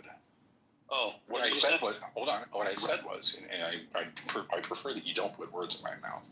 What I said was that we have ample counter examples, which would make the inference accurate. Can you give me one counter example? Sure. Exactly. Chemicals falling into poo. Chemicals what? Chemicals falling into lower energy states achieve equilibrium absent an intelligent force. Oh, okay. So the last part, absence and intelligent force. The materials were different. Like, for example, the engine was made out of wood or something of that nature that you can evidence of absence. So this is the evidence that I'm showing. So this is the evidence that I'm suggesting. You want to talk about fallacies now? I didn't give a blanket yet. Absence of evidence is evidence of absence when the evidence is predicted and yet not observed. Oh, okay. Observe the hand of God, putting these things together, therefore there is no hand of God, right? That was not what I said. He was saying that atheists refuse to participate in the book club, and as a result, there's no evidence because everything is just, science fiction, superstitious nonsense, and, therefore it's all just imagination, and... You said that there are examples of things unintentional. Excuse me, you have me wrong. I didn't say anything about intention. No, I didn't. Not once. Okay. So then I have a question. So, but do you believe that, the way the world is structured is all unintentional? I don't believe the world is structured. So, let's start there. Really? Yeah. The world is not structured? No. And structure, structure has a very specific connotation that I just don't think apply. Do you believe systems exist within our universe? Yeah, absolutely. Yeah. Right, so that's what I'm referring to, right? Well, that doesn't make them. That doesn't mean they're structured, though. Systems can be structured. No, I'm saying systems can be. I don't think systems can be. Well, if it follows a pattern, then it's structured. It doesn't have to. Systems don't have to follow a pattern. Are talking to business. Absolutely, right? Where is your degree? Right, an example of a system that doesn't follow a pattern is basically all of systems chemistry. That's the entire thing that we're studying is the way in which the chemicals don't have to work in patterns. Right? The behavior. They can do. Hold on, I wasn't done yet. If you would not interrupting, they can do things like achieve equilibrium, and then this environment can change, and equilibrium can be unachieved. Right? It's one of those things where there's no pattern to that. Right? It's very much a in-flux, constantly changing system. Well, there are patterns to the behavior of atoms and molecules, which are. But we're describing the system. Hold on. Let me finish. Which are direct. No, you haven't let me finish. That's probably why you're confused. So if you let me finish, yeah. So the behavior of atoms and molecules, right, follow a pattern, and this pattern is directly responsible to the systems that we see come about. So there are patterns, right? Even no matter what you say, right? No matter any way you look at it, if there were no patterns, we wouldn't be able to study the universe in the way that we are able to currently. Everything would just kind of be a shot in the dark. But thankfully, there are patterns, and these patterns give rise to systems that are also balanced with other systems. And so this all seems very intentional. I don't see a reason for me to believe that these things can come about via unintentional. Isn't that a common sense fallacy? No, because when I look at the world, hold on a second. Bullshit. I believe that is a common sense fallacy because what common sense fallacy. Hold on, because what you said was it seems like. Huh. That's the common sense thing. Yeah, and the reason it seems like that is because we understand that whenever it comes to an object, right, and we see that within that object you have systems that balance with other systems, we see that the reason why the most rational explanation is that someone put it together. Do you believe we have many examples of that. You know, where human beings put together things that are multi-layered in complexity and balanced systems. And so when you see that, we see, hey, you know what? The tree is, you know, the same. It follows the patterns. You have within it systems that are balanced with other systems. Hey, you know, the human being, you know, Who's going to keep well, I thought I gave you evidence to suggest. No, you gave me a fallacy, which is it seems like it's a fallacy. The reason it's not a fallacy is because I'm using real world instantiations of objects that come about via rational thought, and I see the parallels between that and also the systems that exist within things that human beings did not make. It's not just because of reality. It's not one point I'm trying to make is just like you're just using big words that even I know most of them, I'm not even trying to understand where you're coming from. They can do parables, I wasn't You just saying it seems like it. It's not I was saying that, you know, when you have the reason why we believe that someone put these things together is because we see that it has this property of systems being balanced with other systems, right? So when you look at the human being, you see that the circulatory system is balanced with the skeletal system, which is balanced with the central nervous system. And I can go on and on.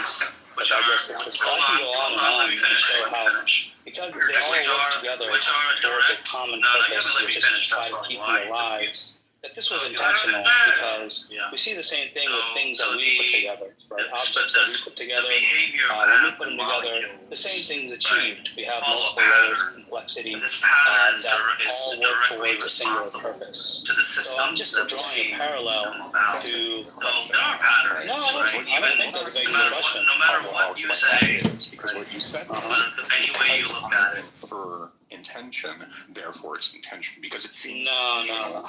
Hold on, that was your argument just now, right? Because it seems intentional, therefore. Why does it seem intentional? Did you get it? Can you get into that? That was your argument, right? No. Why did I? Look, you asked for evidence for why it seems intentional, right? No, but it doesn't. So I just gave it to you. What was? Can you repeat? It doesn't. Can you repeat my response to why I said it seemed intentional? Here's the thing. It doesn't seem intentional. It seems evolved, right? So I mean, we just play that silly game and it doesn't go anywhere, right? So it looks like you're not understanding what I'm saying. I think Islamic, to break it down like in a much more like simple form, I think what Islamic is trying to say is that if you look at the world around us and you look at the the alteration of the day and night and how our body just is a sign within itself that there has to be a creator. Just like, for example, if I was walking on the road and I was to see a phone on the floor, for example, my natural instinct isn't to think, this thing just appeared from nowhere without any purpose and that nobody actually thought about the design and, like it just appeared from nowhere and it just is what it is, that even just our bodies and the way our body operates itself is a sign that there has to be somebody, who orchestrated it, who created, who put forth and intent behind it. I think that's what he's trying to say. Yeah, I understood him the first time. You didn't need to repeat the argument. I understood that he said, because it seems intentional, therefore it's intentional. So what's your issue with this? Intentionality? Yeah, I disagree with Hey, baby. So what's your disagreement, T? Because it seems like you're having like an issue with it. It's an explanation if you agreed with it. He didn't provide an explanation. He just said it seems intentional. I said, well, it seems evolved. So where do we go from there? So you're saying that we came about through evolution? Is that a point that you're trying to come from? No, not at all. No, I just said it seems evolved. I'm making the same argument he is, right? Mm-hmm. And what if this evolution isn't directed by someone who intended it? I didn't say anything about direction or intention. I said it seems evolved, right? I understand. What seems evolved? I provided a The deeper fact that these explanation systems are imbalanced. for why I said it seems that way, but you have not. No, I'm sorry. I apologize. Because of the history of evolutionary development and the nature of biological systems. What about you that it wasn't put together? I'm sorry, what was that? What about that? Those facts that you just named that you believe in. What about that tells you that there is no designer? I see no evidence of design. I see only evidence of a continual chemical process. But what evidence do you have to say that this continuous chemical process wasn't a design process? I just told you. I literally answered that question. I see no evidence of a design process. I see only a continuous chemical process. So you don't really have any evidence then, right? To suggest that. You're correct. I have no evidence of a method of design. Okay, gotcha. Right. I have no reason for me method of design. Right. What I do have is lots and lots of evidence of a method of evolution by which these types of systems achieve equilibrium. Right. That's what I have. Let's ask you a question. Once again, just to better understand where you're coming from, like, what's your belief? Do you believe in anything? Do you believe that there's a God? Like, what's the foundation of your understanding? Regarding what? Like, you have to be like the foundation of your understanding of your beliefs. Like, what would you believe in? What do you mean by the foundation of my understanding? Can I take it from here, Can I take it from, excuse me. The question is totally irrelevant. You're asking a man about his belief. He's approaching things from an experiential point of view. He knows things for a fact. And he's got an enormous... No, I never said anything. Do you believe chicken is better than That's not my truth. When it comes to the scientific method, you don't approach things by belief. You know things through a huge body of evidence. You require an evidence when you claim that there is a design. No. You state the This thing called Clubhouse. What's called again? Normally, I go to speak to like my friends from Ghana and stuff like that. But it's like people speak about atheists and religion and stuff like that, so you can speak to them. Your questions are totally irrelevant. You don't understand what's taking place here. When you ask for an evidence, someone who is following a scientific method is getting a huge, enormous body of evidence. When you're asking for evidence, for someone who is following a scientific method, he's got all the evidence in the world to present to you. But when you are saying design, that necessarily, linguistically speaking, implies a designer, and that's when you need to provide an evidence for your designer, whatever it is, right? So the question when it comes to belief, to someone who's following a scientific method, let him finish. Joshua, let him finish, because I think. He's making no sense. No, he's not making no. I agree 100%. Finish and I'll listen to you so I can respond. I'm listening. Hold on. I'm listening, Josh. I'm sorry. It's been a while since we heard from T. We really appreciate you coming back to this platform, T. So yeah, good to see you back. All right. Yeah. So I mean, the evidence would be that these systems come together to benefit the survival of the human race, because the purpose of the world is for the human race to continue for a time until it's decided that he's going to end the world. So these systems that are in place, God's gonna end the world? When is that calendar event? the survival of the human race. So we would say that that's good evidence. That's a good sign that someone.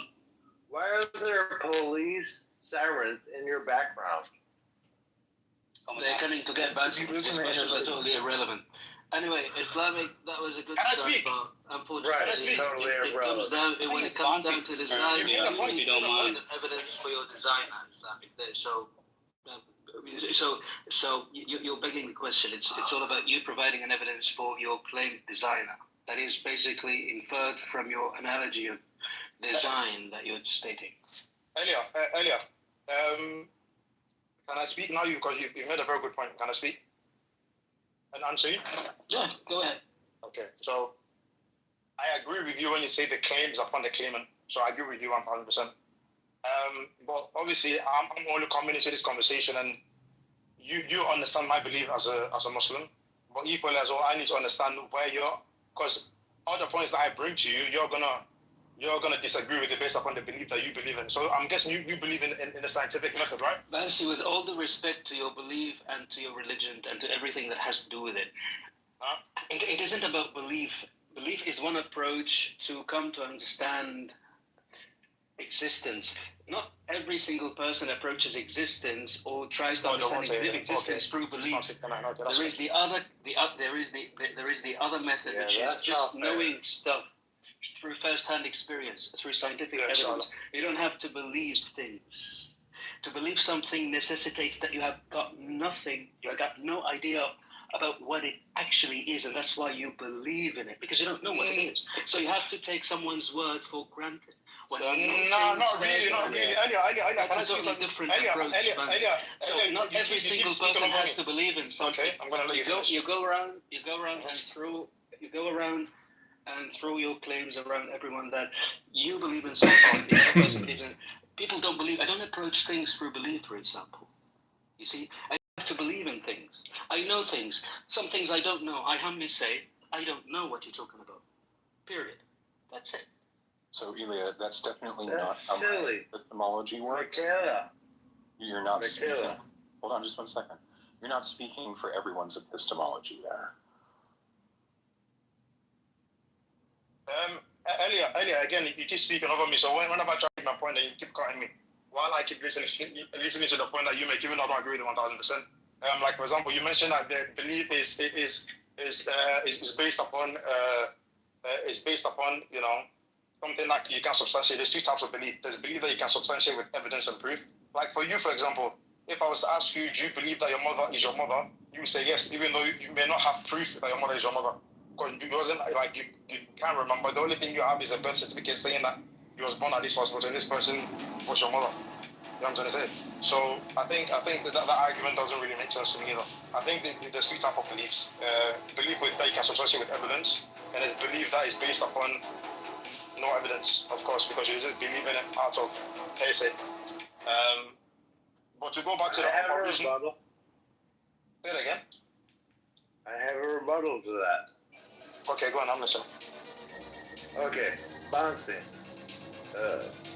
Bouncy. Can you stop being so fucking right? I find that epistemology to be woefully inadequate as well. I just think that there's a lot of pieces missing in order to make all those gears mesh. Well, you just kind of criticized me without providing anything or just adding any to the conversation. I see things through either knowing them firsthand, experientially speaking, through a scientific method, or believing in them. And you have to believe in something when you have got no idea about how it functions or what it is. So that's why you need to take someone else's word for granted. Those are two approaches in life. Some people approach existence through belief. Some people approach existence through knowledge and knowing things firsthand. To me, I don't believe in things, I just know things. How is it to you, T? Please enlighten us. Well, thank you for repeating your position again, because I think we've heard it enough times. Try to sum it up. But I'd like to fill in some of those gears. I would love to say what my opinion is, but I will You wait. did ask me, right? So if you wouldn't mind, for what I think that people hold propositional attitudes. That is to say that they're aware of propositions, and they hold an attitude whether or not that proposition is true or not. We call those propositional attitudes beliefs. So if I just say, hey, I think the cat is on the mat. It's a proposition, the cat is on the mat. I have an attitude towards it. I think it's true, right? And then when we have, a certain set of combinations of propositions which we believe are true, and we have good justification for them, it's like another gear in this cog that we haven't even touched on yet, justification for a belief, then we would say that we have knowledge. When we say that a proposition is believed, true, and we have justification for it. Then we can talk about what might warrant justification. So in other words, we're playing on the lingo and linguistics and semantics of what a belief is, and you're understanding something that is known firsthand is something. It's just a belief for which we've got some sort of like substantialism, or what would you call it?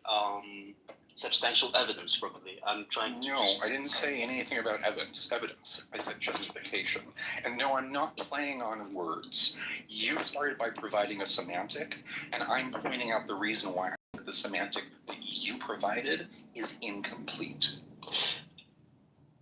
Well, I think I've provided a very comprehensive and simplistic understanding of what knowing something is, what believing something is. You try just to categorize everything under the umbrella of knowing things, and you just... No, I didn't do that at all. No, you misunderstood me entirely. No, you misunderstood me entirely. Okay, let me you completely got my position wrong. You must have not heard a word I said. Hold on. You must have not heard a word I said. Right? Because I said, hold on. Because I said when a specific set of criteria are met, that's when we know something. Right? A very specific set of criteria must be met for something to be considered knowledge. So no, I didn't say anything like that. I didn't say anything like, I just lump it all under knowledge. No. I defined 3 very specific criterias which must be met for something to be considered knowledge. What are those criteria? Well, those criteria, again. Okay, so I obviously you weren't listening, right? The first criteria was that it's a proposition which is held to be true. Right? We call that belief, right? The second criteria is that it's actually true, independent of whether or not we think it's true, right? And the third was that we have justification for saying that it's true. Those are the 3 criteria which warrant knowledge. Well, T, we're listening to you. The second criteria, which is a belief of it being true, again. No, that was the first under criteria. the umbrella of belief. No, that was the first criteria. The first criteria is the proposition as you laid it out. The second is one a propositional attitude. The first criteria is a propositional attitude. The second criteria is a state of affairs in reality. And the third is a justification. 3 different things. So for something to be known as true, it necessitates it being believed with some sort of a justification to you, right? Again, we're putting everything under the umbrella of belief. This is something I totally refuse. A belief is something. I didn't say anything is all under the umbrella of belief. I defined what. Well, let's not simplify things for the sake of 5-year-olds. Good, let's not. Do you remember what I said a belief was? I believe it's something that is totally different in my understanding. Do you remember what I said a belief was? Hey T, do you think there's maybe like a language barrier here? Maybe like English first native speaker versus non-native English speaker. Do you think that has something to do with the debate? Well, I think the barrier here is just complicating something and not understanding. Do you remember what I said a belief was? I don't have to remember what you're saying. You don't remember what I said a belief was? Knowing something first. You don't remember what I said a belief was. From believing it. Because I gave you a very specific semantic on this. I said it was a proposition which has an attitude towards it. Do you understand that phrasing? Look, there is no need to undermine anyone in this room. I didn't undermine anyone. I asked you a question if you understood what I said. We've got all the dictionaries in the world. If you don't understand what I said. Let me tell you something. If you don't understand what I said, just tell me and I'll try and break it down further. I don't need. It's not about you. It's not about what you say. It's not about what you'll ever say in your whole life. Whoa. I asked if you understood. This conversation is redundant. It's not about you. I feel like you guys are just going in circles. No, I didn't say anything about me. I asked if you understood. Can you repeat my position back to me? Not everything has to do with you, T. I didn't ask about me. I didn't ask about me. I said, can you repeat my position back to me? Yo, T, this conversation is redundant. I feel like both of you are just going back to yourself. Futile. Yeah, so one second. If we really can't establish that knowing something on one hand is diametrically opposite to believing in something when you have got no idea what it is. That's not what I said, right? That's not my position. It's not about what you say, T. You don't understand that it isn't. No. What you're doing is you're fundamental linguistic semantic that I It is fundamental to any conversation. No, you're contradicting the semantic that I provided. Knowing something first. No, you're contradicting the semantic that I provided, though. But why are you For what reason are you contradicting the semantic that I provided? What's the reason? Well, Is there something wrong with the it's totally semantic I irrelevant provided? because it's about simplicity. Sorry, We're sorry. talking Is about there something building blocks wrong for any with the conversation. semantic that I We're provided? talking about essentials for any conversation. Sorry, was there something wrong with the semantic that I provided? It's just waste time. It complicates things. This is the point of the conversation. Was there something wrong with it? Okay, go on. I'm just bored with you. Was there something wrong with the semantic that I provided? We're talking about building blocks. We need to be simple here. I agree. Was there something wrong with the semantic that I provided? See, the point that I was trying to drive home was when we, investigate a reality, we can clearly see systems being balanced with other systems. Where do you explain that with evolution? We have a decision. We have a decision to make, right? We have a decision to make. What are the reasons for me to believe that it was intentional versus the reasons for me to believe that it's not intentional? This is the dialectic that I'm providing. Sure.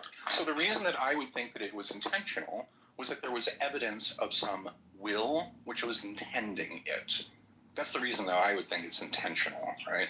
And so when I talk about something's will that's intending it, I can usually identify the subject of the will, right? I can say, oh, look, it was Cindy who intended to do that. It was her intention.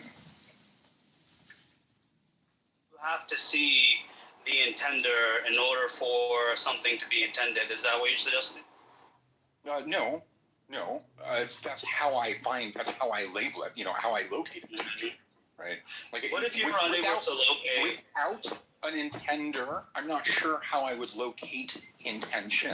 I might infer it through, something I know about how intentions work and how people operate, or I don't have to even use, forget I said people, how subjects operate, right? I can make that inference, right? But it's always going to come down to some subject. Right? At the end of the day, when I talk about an intention, the intention is going to be localized to a subject. It is the subject's intention. Right. So, and so this is where we would differ, right? You would say that we must be able to locate the intender for me to have confidence that this was intended. I didn't say that, though. I said that this intention is localized to a subject. And that's how I locate intention, is I understand how subjects operate. I didn't say that we have to locate the subject, right? I said that that it's always going to be subjective. There's always going to be a subject who's doing the intending, right? I say that. What he's saying, I agree with it. I agree. But what I still want to say, because there's a few things you mentioned about the science and scientific method. When we talk about science, are we talking about theories? I just want to understand that part here, because initially I asked about T's beliefs. Where a theory is a description of a fact that has been tested rigorously and demonstrated to be effective at explaining what it is that we're trying to explain, right? I disagree with that term. Well, no, okay, but I'm just providing you with a semantic. If you want to use a different semantic, if you want to label a theory, I've got a guess about this, then we're just talking about two different things. It's equivocation, right? Because a theory is not a fact, right? Because you have to make that clear that a theory is not a fact, right? Because it was to give an example, like a theory, for example, I didn't say a theory was a fact. I said a theory describes a fact. There's a difference.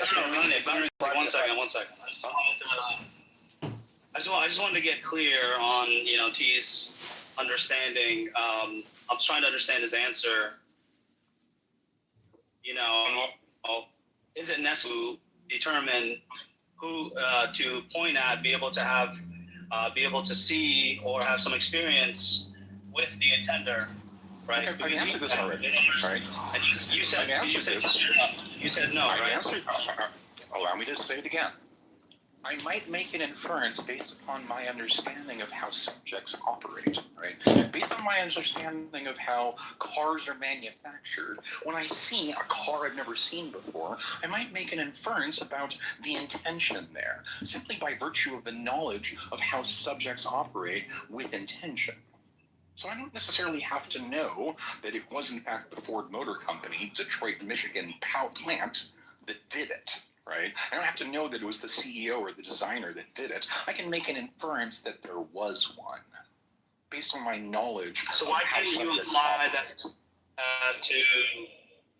Why can't you apply to, say, human beings, right? When you apply that same methodology to human beings, why are you rejecting that there is an intender? Well, I'm not rejecting anything. I'm just looking at the evidence, and the evidence suggests that we evolved. So I don't have to reject anything. Okay, so okay. That's the evidence of evolving. Bro, I already asked you, what is your evidence? What is your evidence that the process of evolution is unintentional? I already asked for that, and you said you don't have any positive evidence for that. It's just that you don't see any evidence for that. But there's right? no evidence for evolution. Okay, but here's how this works, right? If we were to postulate that there is an intention behind evolution, that would just form a hypothesis. Then we could go and falsify that hypothesis. I'm all about that type of shit, right? What would falsify, the fact or the idea that evolution was an intentional process? I don't know. I haven't fully fleshed out this hypothesis yet. It's your hypothesis, and I'm not doing the work for you. Well, so then how can you believe in something that you can't substantiate? But you battle with that. I'm not saying I believe in anything. I'm just saying we have a hypothesis which has not been fully formed yet. Do you believe we evolved from a lower form of life? Okay. Do you believe we evolved from something that was not human? Was I don't know, a single cell, whatever. Eventually, got to go back to the single cell from the ocean, whatever.